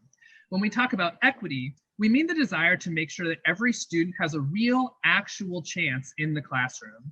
And when we talk about inclusion, we're talking about making every student and every voice a part of the academic world. So these concepts are not new to faculty, and they've been a part of faculty discussions for a long time, even if we didn't really have the vocabulary to talk about them. However, they take a much more natural shape in our discussions when they've become an institutional priority. Next slide. So the DEI work at Hudson has actually started to change our class philosophy and structure. As the DEI work becomes a more integral part of different parts of the college, it's caused a lot of professors to reevaluate not only the materials in their classrooms, but how we think of the classroom as a whole. And it takes shape in a lot of different ways, but one example that I'm going to talk about is the evolution of our English class variations. So our English 102, which is research essay writing, has different variation sections, which some of your schools might have as well. These variations are topical in nature, so students have the same learning outcomes and objectives as any other English 102 class, but they know ahead of time what topics will be used for writing. So if you take the art variation, you'll be writing about art. If you take the business variation, you'll be writing about business. These are useful for those students who are interested in focusing on those topics specifically. However, as the DEI work began, the idea of what a variation could be has really been expanded to consider targeting specific student populations or unique challenges that students may face in order to create versions of English 102 that help those students succeed. I created the first one of those variations at HCCC, which is called the English Language and Translation Variation, and it targets ESL students. So after teaching English 102 for a couple of years, I started to notice a fairly consistent problem among our ESL students. Those students were entering my class being able to write perfectly fine in English, but they were having some unique struggles when it came to materials in the class that had a more subtle take on English. So something like poetry, as an example. So while native English speakers were often trying to wrestle with the meaning of the poem, many ESL students were getting caught up in the weird and unusual ways that English was being used, and it caused a struggle. So because we have this DEI-focused culture that encourages innovation, I decided I was going to create a variation that specifically targeted those students without being a class that felt remedial or that it was a step down from other English 102 classes. So this decision was immediately supported by my dean, who provided both materials and funding to work on the project. So in this variation, I focus on teaching English by asking the students to explore the strangeness of their own native languages, while sneaking in sometimes creative advanced grammar lessons that are designed to help non-native speakers. So we end up talking a lot about the process of translation in the class. The class is also coded during student registration as ELT, English Language and Translation, which follows a similar model to other ESL specific classes, so that ESL students will see this code and know that this might be a good class for them. So although the class is not restricted to only ESL students, the coding, combined with ESL instructors recommending their students to the class, gives me about 50 to 75% of my students every semester from our ESL program. It should be noted that it's not a sheltered version of the class where students receive additional support that students in a regular English 102 wouldn't receive. It's solely based on the structure of the class. And it's been a really huge success. not only do I have some of the better passing rates among my English 102 classes, but I find that the writing in general is better for the final papers in the class. The students often choose to write about things that are unique and interesting, even if they're really difficult topics that will actually make their assignments more difficult. So the class has been so successful, in fact, that one section of the class is no longer enough. Our ESL students are recommending it to other students in their program, and the demand is really high. So this class helps address a very subtle and understated equity gap among many of our students, and was able to succeed because the culture of diversity at Hudson not only made space for me to do it, but funded the effort and provided numerous resources and encouragement. So part of the success comes from what we're calling organic academic interest, by which we mean integrating who our students are when they arrive at our doors into the classroom curriculum, so that the students know that they're a part of the academic world. It's not a foreign world with concerns that are separate from their own. It's a world that they belong in. We want those two worlds to collide more often. So our DEI efforts have also made us rethink the paths to the learning objectives and how we can get there using multiple methods of engagement. What kinds of things do we really value in the classroom? And when we're discussing best practices in the classroom, are we talking about methods that were established by a system that only allowed a certain type of person to attend college classes? Or are we letting our methods evolve alongside our understanding of DEI? A good example of this occurred when we moved to remote classes during the pandemic. We have had many, many rigorous and sometimes contentious discussions about whether or not students should have their cameras on during a remote class. Now, as a whole, instructors have not come to an agreement about the necessity of cameras being on, but the fact that we're having a discussion at all regarding the engagement of students who may not be meeting our perceived standard of student behavior is incredibly valuable. Not only did this make us consider our students' circumstances and how we can accommodate them. So for example, a student who doesn't feel comfortable having their camera on because other people could see their home life, but has also made us address this question.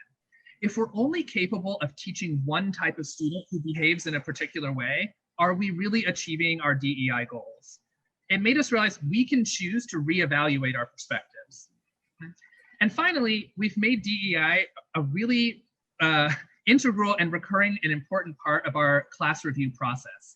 So in this diagram, you'll see that I put 2 DEI checks in there, but really I could have put a DEI check between every stage, since it really has shifted to be at the forefront at every discussion and review.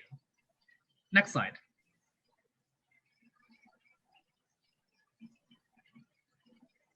So what does faculty engagement in DEI look like, and how can you build some of that buy-in? Oftentimes, faculty engagement may be very unassuming. A lot of faculty members are working in their classrooms and their curriculum and changing the way their classrooms are running, but they just aren't telling anyone. So this means that it may not take place in larger groups that are set up as DEI groups. So PAC Day in our case. There's a lot of professors who are not very active in PAC Day, but who are doing tremendous DEI work in their classrooms. So this is going to require some inquiry and investigation to make sure that those faculty members know that the work they're doing is also valued by the school as a whole. And that can also help you build some of that buy-in. I'm sure some of you have experienced that there's faculty who have a hesitancy to engage in DEI work. We have so many faculty members doing amazing work who've seen DEI efforts come and go, and they feel jaded, right? They've been promised change in the past and were left disappointed. So making sure to highlight the great work those faculty are doing, despite a larger engagement in big groups, is really valuable and also inspiring to the other faculty. In addition, it's really important to provide faculty with tools. And one of the most important tools that is at HCCC is the encouragement from administrators, from the president to the deans, to innovate, to try new things. So many of our successes have been the result of the pioneering of new ideas, and it makes such a difference to have those efforts supported loudly and clearly by the administration. So I want to thank everyone for their time, and now I would like to introduce our next speaker, our student alumna representative to the Board of Trustees, Coral Booth. Thank you, Professor Adamson. Good afternoon, everyone. My name is Coral, and I'm a graduate of Hudson's Resilient Class of 2020 and a student alumni representative to the Board of Trustees. My part of the presentation will give you a glimpse of student life here at Hudson, how I myself made a difference and how students can make a difference, and what my own personal experiences have taught me. Next slide, please.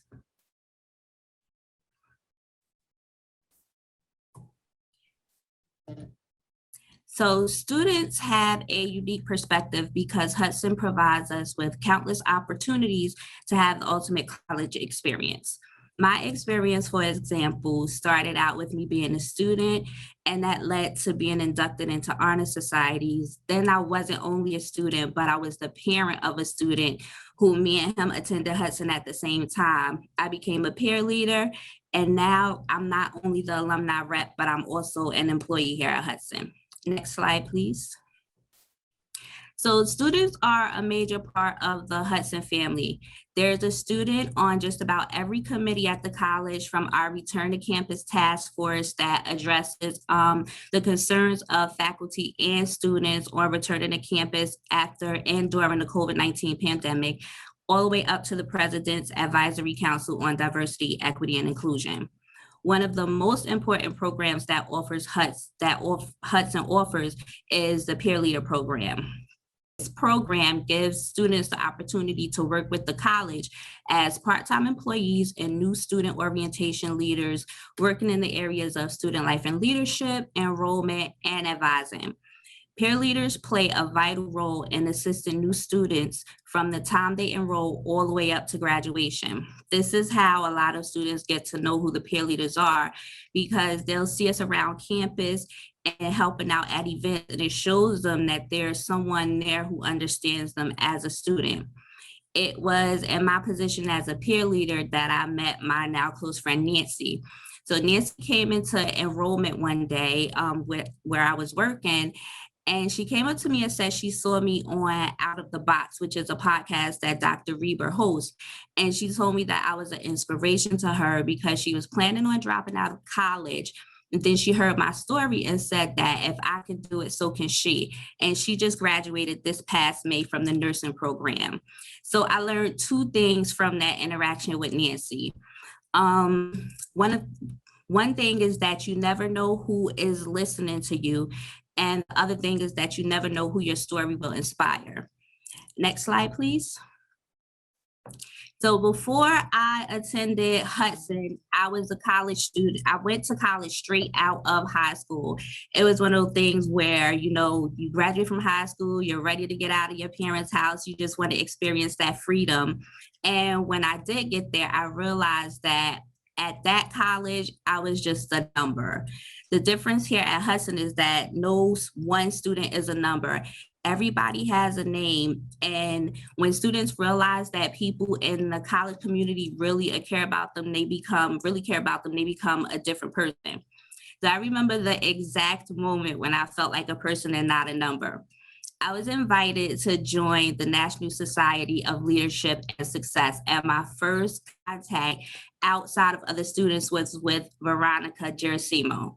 She is now the Dean of Student Life and Leadership, and every college needs someone like her on the front lines because that makes a big difference to students. She was helpful, she was welcoming, and being the advisor for NSLS, she put me in a place where I was able to grow. And I'm that person I am today because of the leadership and guidance and support that she gave me, along with the other members and workers in student life leadership and the college community as a whole. So from that, I learned to advocate for students, and I began to use my own voice to advocate for students if they felt like they had no voice.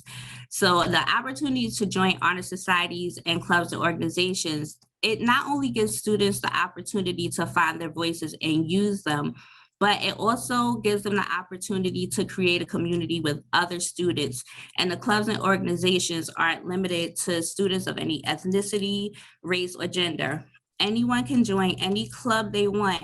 And that creates a space for open dialogue to learn firsthand about the diversity and equity that Hudson has when it comes to the community. Next slide, please.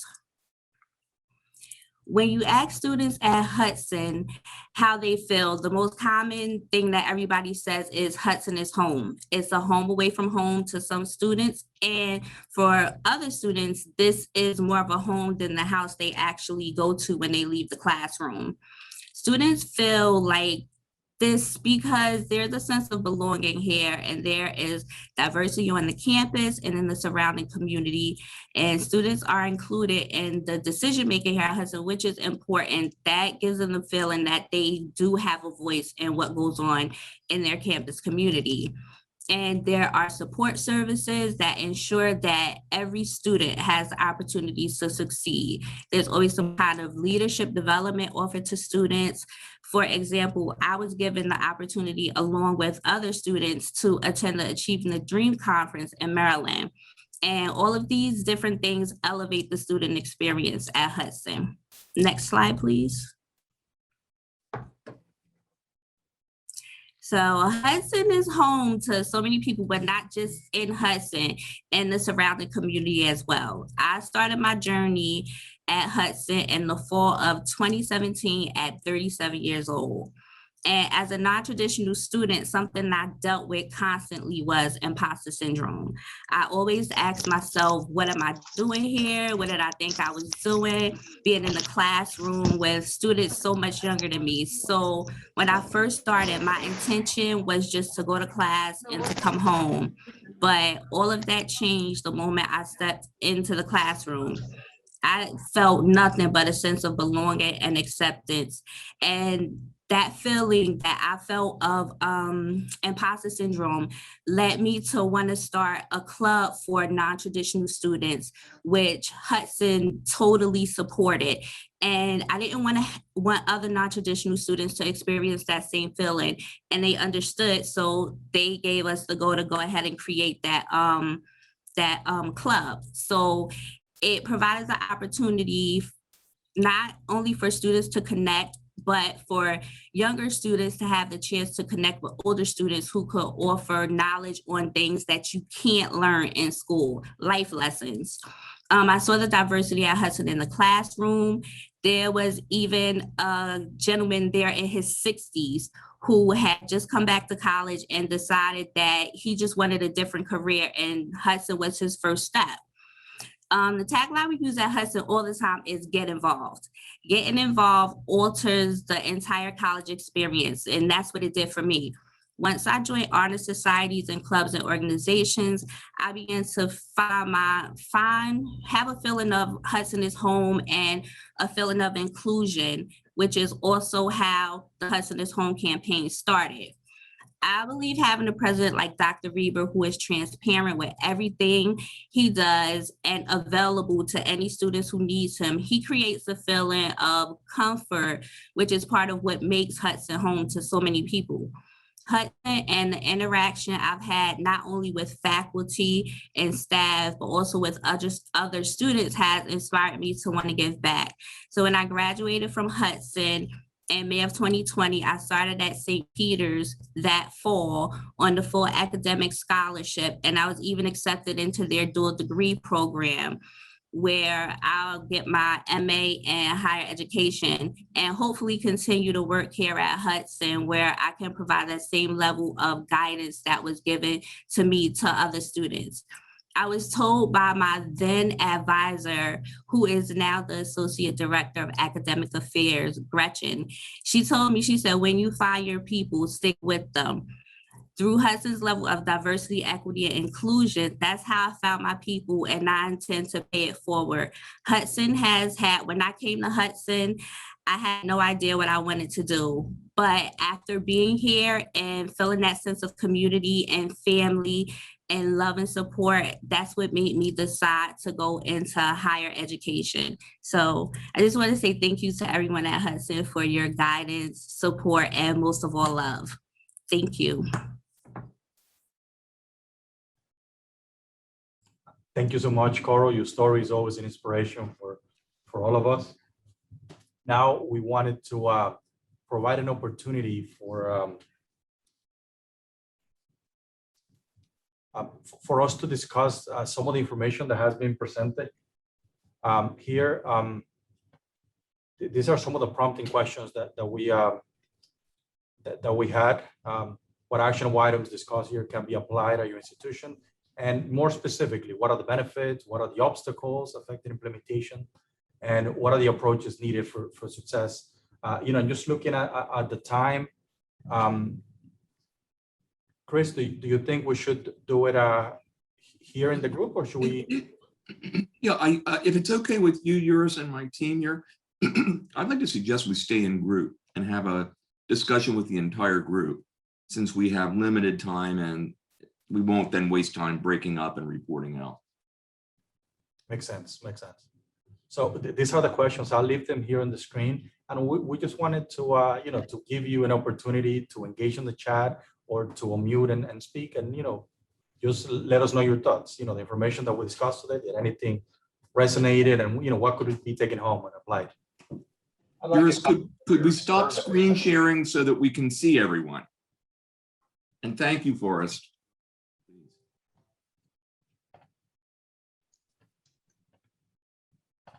We're not hearing you. I would like a copy of your climate survey, if I could get it, or something similar to it, because we've started the DEI committee, and I think that might actually be a good thing to sort of help guide us through this process. This is Yvonne Barnes from Trident. Who are the members of your enrollment council?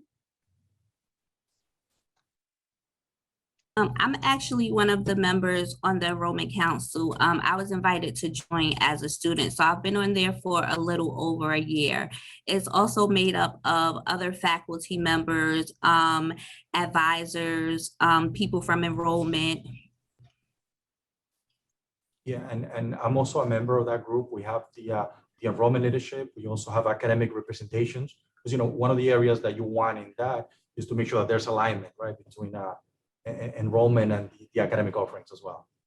Right. So are you in the community sharing with your high schools, your area high schools? And how do you function additionally? And then I will be quiet. We've been able to establish relationships with the local high schools and some of the other entities in the area, the African American Outreach Committee, the Latino Advisory Council. We've been able to work with them to promote the information so they could help us in the recruitment process. But these are relationships that need to be established, maintained, and expanded over the years. Thank you.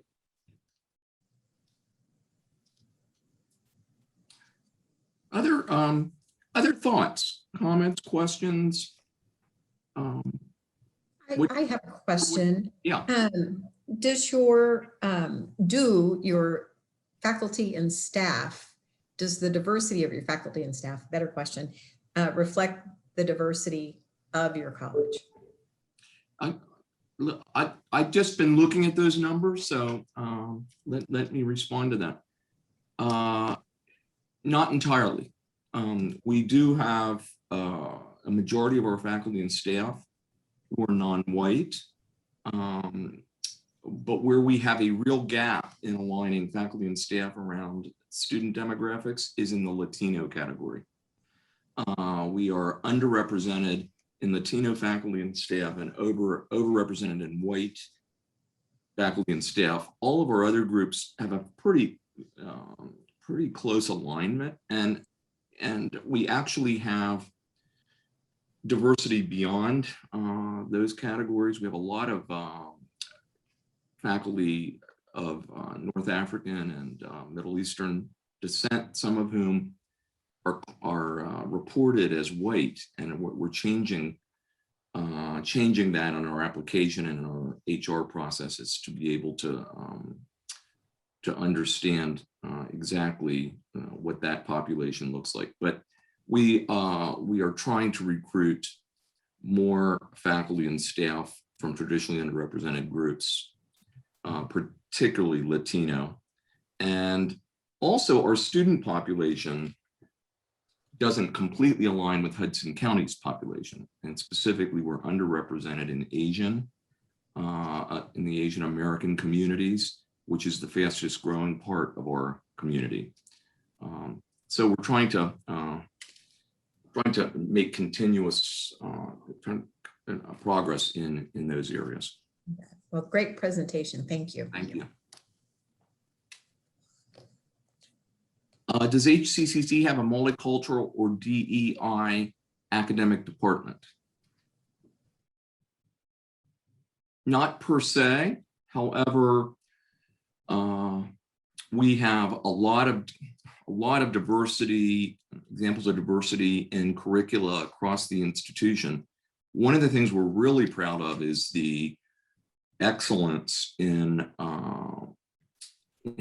cultural affairs. We have a named art gallery that has a full-time staff member. We have a foundation art collection of 1,250 original works that has either been donated to the college over the years or has been purchased with donated funds. These works have a strong DEI theme. They pervade every campus building. And we have one of the finest speaker series and cultural event series that I've ever seen in higher education, and art exhibits that have a strong DEI theme. For example, in terms of our speaker series, just in the last few months, we had a survivor of the Holocaust who actually grew up with Anne Frank in Amsterdam speak. We had Tamika Palmer, the mother of Breonna Taylor, speak. And we had Chef El Simone, African-American chef on America's Test Kitchen, speak. So this is constantly happening in our community and is increasingly integrated into our academic programs.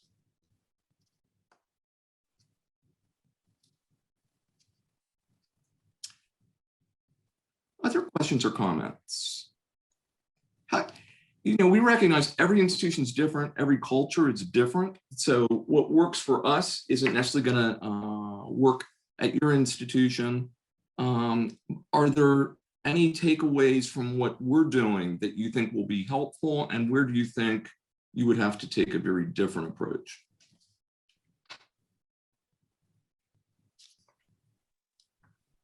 I think everything that you're doing is positive, and you've set some high standards for all of us. The models are exceptional. So commendations to you and all of your staff and other persons who've been involved in the development of your programs. The way that you have spoken about your outreach to your communities in terms of getting them involved. And I say communities because of the diversity that you've already identified. I mean, it's just outstanding. And I know that I'm going to take some of the information that you have shared with us to heart, and we will be discussing more at our local level. Although, we are doing some things as well, but it's important to know what others are doing and to be able to receive that information and determine how you might be able to use it. So thank you. Thank you. I think your use of data is impressive. You're making data-informed decisions. Mm-hmm. I think, and frankly, we have a lot more work to do there. Yeah. I think for me, what's most impressive is the holistic approach that you're using. A lot of us are doing a little bit here and a little bit there because that's all we can do at this point. But I think stepping back and taking a holistic approach, being very comprehensive about the way we go about this will give us greater success, and I would like to see more of that within our college as well. Thank you. I've been asked to speak about the podcast series that I host, which I'm delighted to do. It's called Out of the Box, and we do it monthly. And what it's designed to do is showcase our students, our faculty, our staff, and community members. We recognize that, when you hear, and I'm getting a little bit of interference there, so if you're not muted and you could mute, that would be great. We recognize our students and our faculty members, their stories are so powerful, so inspirational. I'll give you a quick example of this. I interviewed a couple a few months ago, a number of months ago, time's flown. This is a couple that emigrated to New York metropolitan New York from Algeria. They didn't speak English. They didn't have any money. They recognized, though, that they needed an education to really have transformational lifetime opportunities. They wanted to come to New York. They found a way. I mean, even listening to the story about how they got here is phenomenal and inspirational. They wound up coming to Hudson County, not sure where they were going to go to school. They didn't have the funding to go to school. They wound up at Hudson County Community College through our Educational Opportunity Fund program, which is designed for students who are at risk and who have financial need. And they had a child in the meantime. And so they were each attending Hudson as they could, often part-time while working and trading off on family and childcare responsibilities, and each supporting the other. And fast forward, not only did they both graduate, they graduated with 4.0s. Sarah Hayoun, the mom, got a Jack Kent Cooke undergraduate transfer scholarship and is completing a full tuition ride at Stevens Institute of Technology right now. The father is going to Columbia University. They've both been involved in NSF funded summer research. They are both interested in STEM. They're both going to pursue their doctorates. I interviewed them, like having them tell their story. It's so much more powerful than publications or our talking. And so that's what the podcast is about. It's designed to be a forum for students to tell their stories. It's on our website. And it's a lot of fun to do. It's on our YouTube channel. It's just Yeah, one of our colleagues, Veronica, just shared the link in the chat. So you're welcome to take a look at it. Chris, I'd be interested in your thoughts about something that is a vexing issue for not just community colleges, but higher education generally. You talked a few moments ago in response to a question about whether your faculty diversity reflects your student diversity. And you know, I've been involved in leadership development for a little while and even taught in a graduate doctoral program for community college leadership for a number of years. I'm just curious. We always talk about the fact that there's not enough in the pipeline, particularly in the Latinx community, the African-American community as well.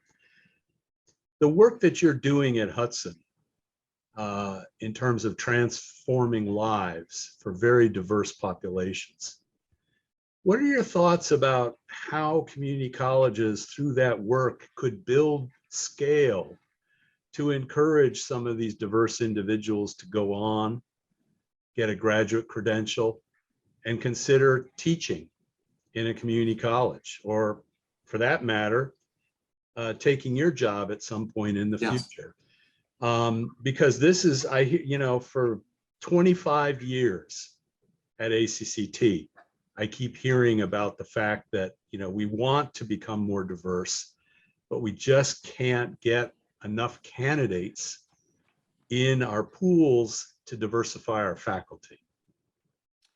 No, this is so huge, so critical. So when I arrived, it was an interesting time. We have 4 unions, and all 4 contracts had been expired for multiple years. And each year, reluctantly, there was an agreement to add 1 more year to the contract. And I mean, honestly, over the years, our college lost pace with the market. And we were in probably one of the most expensive parts of the nation. And our faculty weren't earning enough, nor were our staff, and they still aren't. But in that first year, we needed to renegotiate the contracts, and we were also up for decennial reaccreditation by middle states.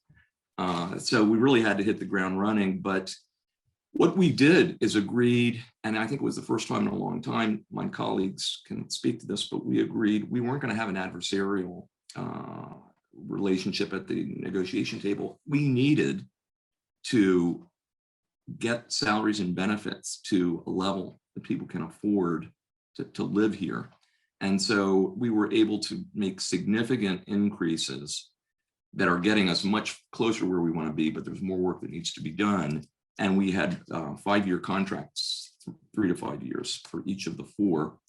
That's the first piece. And then the second piece is we had a longstanding tradition of providing up to, I think, $6,000 per year for any faculty or staff member that wanted to go on and earn an advanced credential, which I think is wonderful. We increased that to $9,000 per year and are now expanding it to not only be usable for a credential, but for any part of any employee's professional development plan. And so we're trying to, in answer to your question, our focus is on trying to grow our workforce, provide opportunities for them to earn degrees and move up, as Eurus has. He's finishing his doctorate right now at NJCU.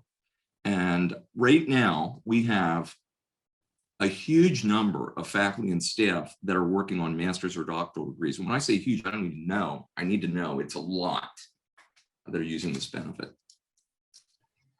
I also tried, the other thing I just want to share, and Eric, then I want you to talk. We also have been trying in concrete ways to provide opportunities for the promotion of our existing workforce. And so frankly, since I've been here, through attrition, we have chosen not to replace 6 executive level positions as they retired or moved on to another presidency, but instead, and we did this collaboratively, we took the funds, the salary savings and benefit savings, and invested them in growing and promoting very capable existing members of the faculty and staff, expanded their portfolios. And so that it's sort of a 2-pronged approach. Eric, go right ahead. Sure. I just wanted to share too that from just the perspective of being a faculty and this is just my individual experience in speaking with other faculty whose goal is to be a full-time instructor, that I think a lot of what deters people is the fact that there's this adjunct pathway that you have to take before you can become a full-time. And so many people they just cannot afford to do that. So if you've been an adjunct faculty, you're probably working at 2, 3, 4 places, you're traveling between them, and you're still not making very much money and probably not getting benefits. And I know I've had friends who wanted to get into teaching, people I went to graduate school with, who I say, hey, we're looking for someone to teach this class, or I know this other college has an opening for this adjunct position. And they say, I can't. I don't have the time. I have to work my full-time job. Doing something that's not teaching. And that's not something that's, I think, easily addressed because it's so integral to our sort of college systems. But I think it is something that, part of the reason I adjuncted for 2.5 years before I got into a temporary full-time role, and then it moved into a full-time position. And in those 2.5 years, I don't know that I would have done it if I didn't think that I had the safety net of my family in case I couldn't pay rent or didn't have enough money for food. So I think not just for us at Hudson County, but probably community colleges everywhere, that this is an issue that has to be overcome, is just how do you create the situation where maybe people who are coming from, underserved communities are getting the opportunity to even see the open door of becoming a faculty member. I just wanted to thank Eric and also Dr. Reber and everybody. This is an incredible discussion, but I think this last point is essential. If we're going to address, not just talk about diversity, equity, inclusion, but actually address the systems. When people say systemic racism, how are we going to deal with who even has an opportunity to come into the colleges, who has backup that they can actually take a lower paying job? Why aren't we paying our faculty more? Why are so many community colleges have adjuncts and part-time and are not making a decent wage, especially in expensive parts of the country, but everywhere? Who are we promoting? Who gets tenure? I think if we're really going to address that and want our faculty to be able to reflect our student bodies, which are all very, very diverse, we're going to have to be willing to make some very difficult decisions, work with our unions. Our unions are going to have to be ready to say, what are systems that they have in place that have protected the same people for far too long? So I think these are the really sticky issues, not just a class or this or that we can offer our students or write wonderful, DEI programs, but how are we going to really dismantle systems that just will not let enough people from different backgrounds get into it and thrive in it? So I'm hoping we can actually all start addressing that at our own level, district-wide, nationwide, and with our legislature and with Congress to get more support for community colleges. I could not agree more with you. Those are critical points. And, we've tried to also support our students. One of the horrible realities of the many horrible realities of the pandemic is we lost a whole group of high school students that have not pursued higher education, and we need to get them back. And so I think that's an important part of it too. We live in such a diverse community. Education is the key.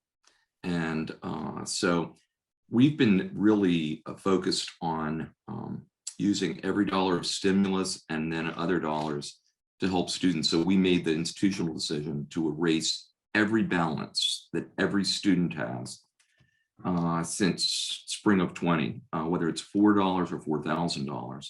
We erased millions of dollars worth of balances using stimulus funds. We're also going to deposit $100 directly into every student's account who shows proof of having been vaccinated. But I think those things are really important. The other thing that we didn't mention in this presentation is that, maybe we just touched upon it, one of the new policies and procedures that's come out of this work is a completely reformed approach to how we recruit faculty and staff and all employees. So we've developed, with college-wide input, a whole new screening process that puts funding into the front end. So we are working very hard to make sure that every opening and opportunity is getting to diverse communities of qualified applicants. And so we are now advertising in journals and in publications and using social media that is targeted to traditionally underrepresented groups in the area of responsibilities for that position. And then we've created a new kind of universal methodology for screening committees so that everyone understands their roles. They have to be broadly representative of the college community. They have to take implicit bias training before they do their work. And there are DEI checkpoints when a screening committee gets to the decision of who are semifinalists, who are going to be finalists. That gets reviewed by the supervising manager with a specific focus on, did we leave people out that are qualified?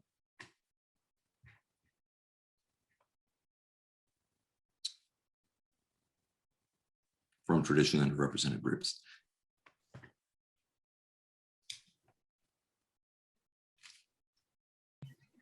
I think I know we're a little over time, I probably should stop, but I wanted to add that one of the things at Hudson that has actually been really phenomenal about working there has been the fact that in work meetings, in our PAC Day group, in other parts of the college, we have these discussions that are often really awkward and difficult, and you leave the discussion feeling frustrated, but it's they're happening, right? Which is probably nowhere else I've ever worked has that ever happened, but that we can come to a meeting and someone, sometimes me, can say, Dr. Reber, the issue is money. We're not paying this group of people enough. And even though it's not like, okay, we'll just give them more money and it solves the issue, that the discussion happens and there's no sort of, I don't know, cap or tension, put over that says, no, you can't talk about those things. It's too taboo. It goes against things. It makes people feel bad. We actually talk about them. And I appreciate that so much. And I want to say, again, bring it back to the board supports that. which is fundamental.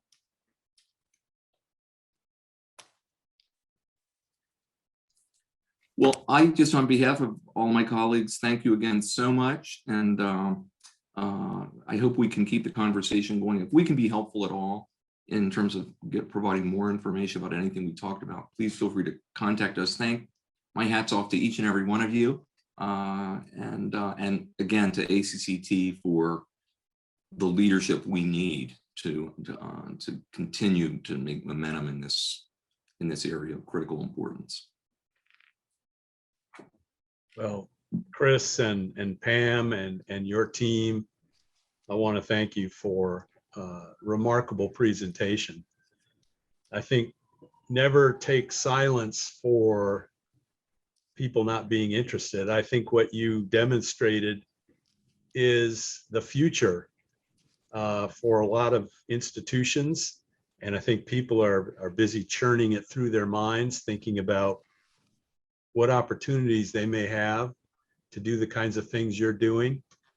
I will just say that I'm always reluctant to put on programs like this, in the sense that when we feature what I would call more mature institutions who are doing this work, it might be a little intimidating to others who are, seeking to get to that level, but maybe aren't there yet. But I hope what you've learned is that it can be done, and it's really not as hard as you think once you do what I suggested at the very beginning of our very first session a week ago, which is just shift your position slightly and you'll see things differently.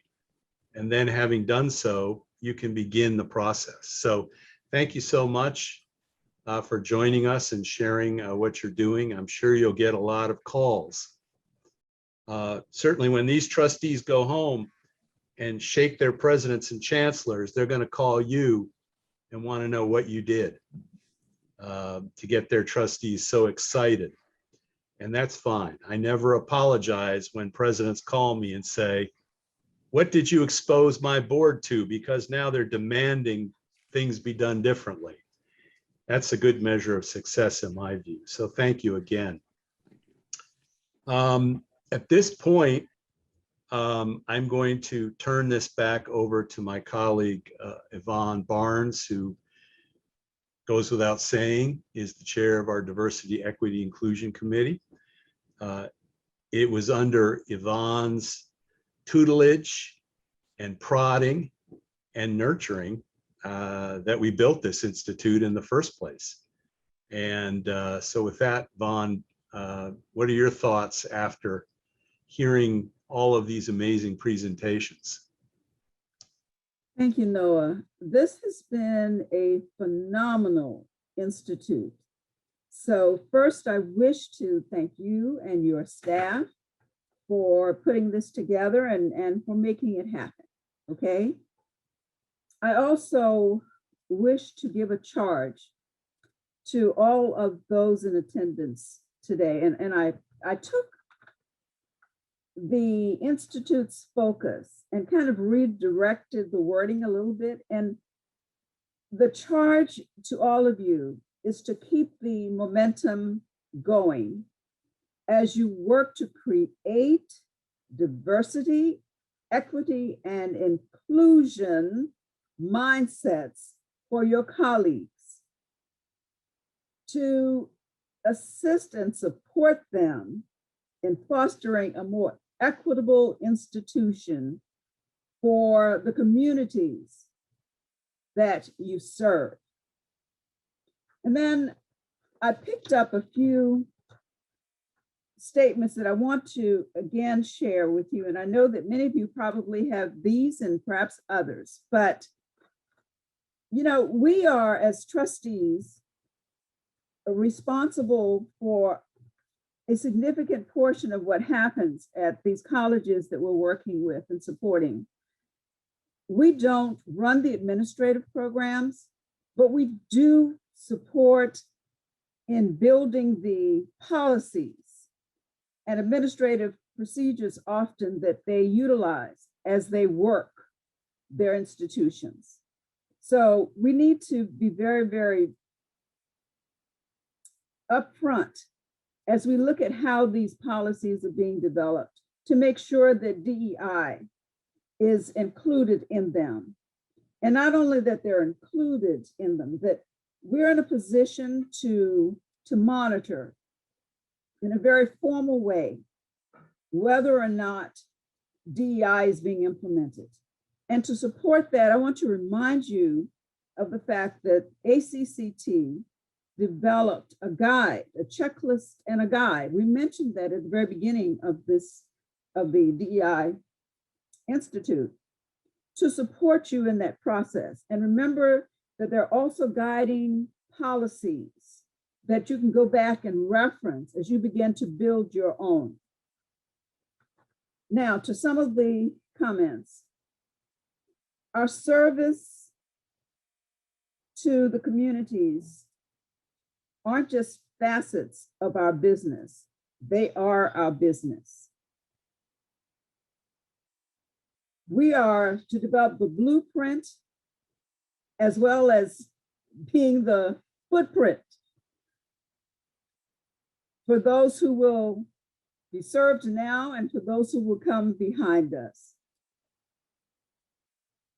Creating equity, mindedness, and heart sets in community colleges is what we are about. So it's not just about the head, it's also about the heart.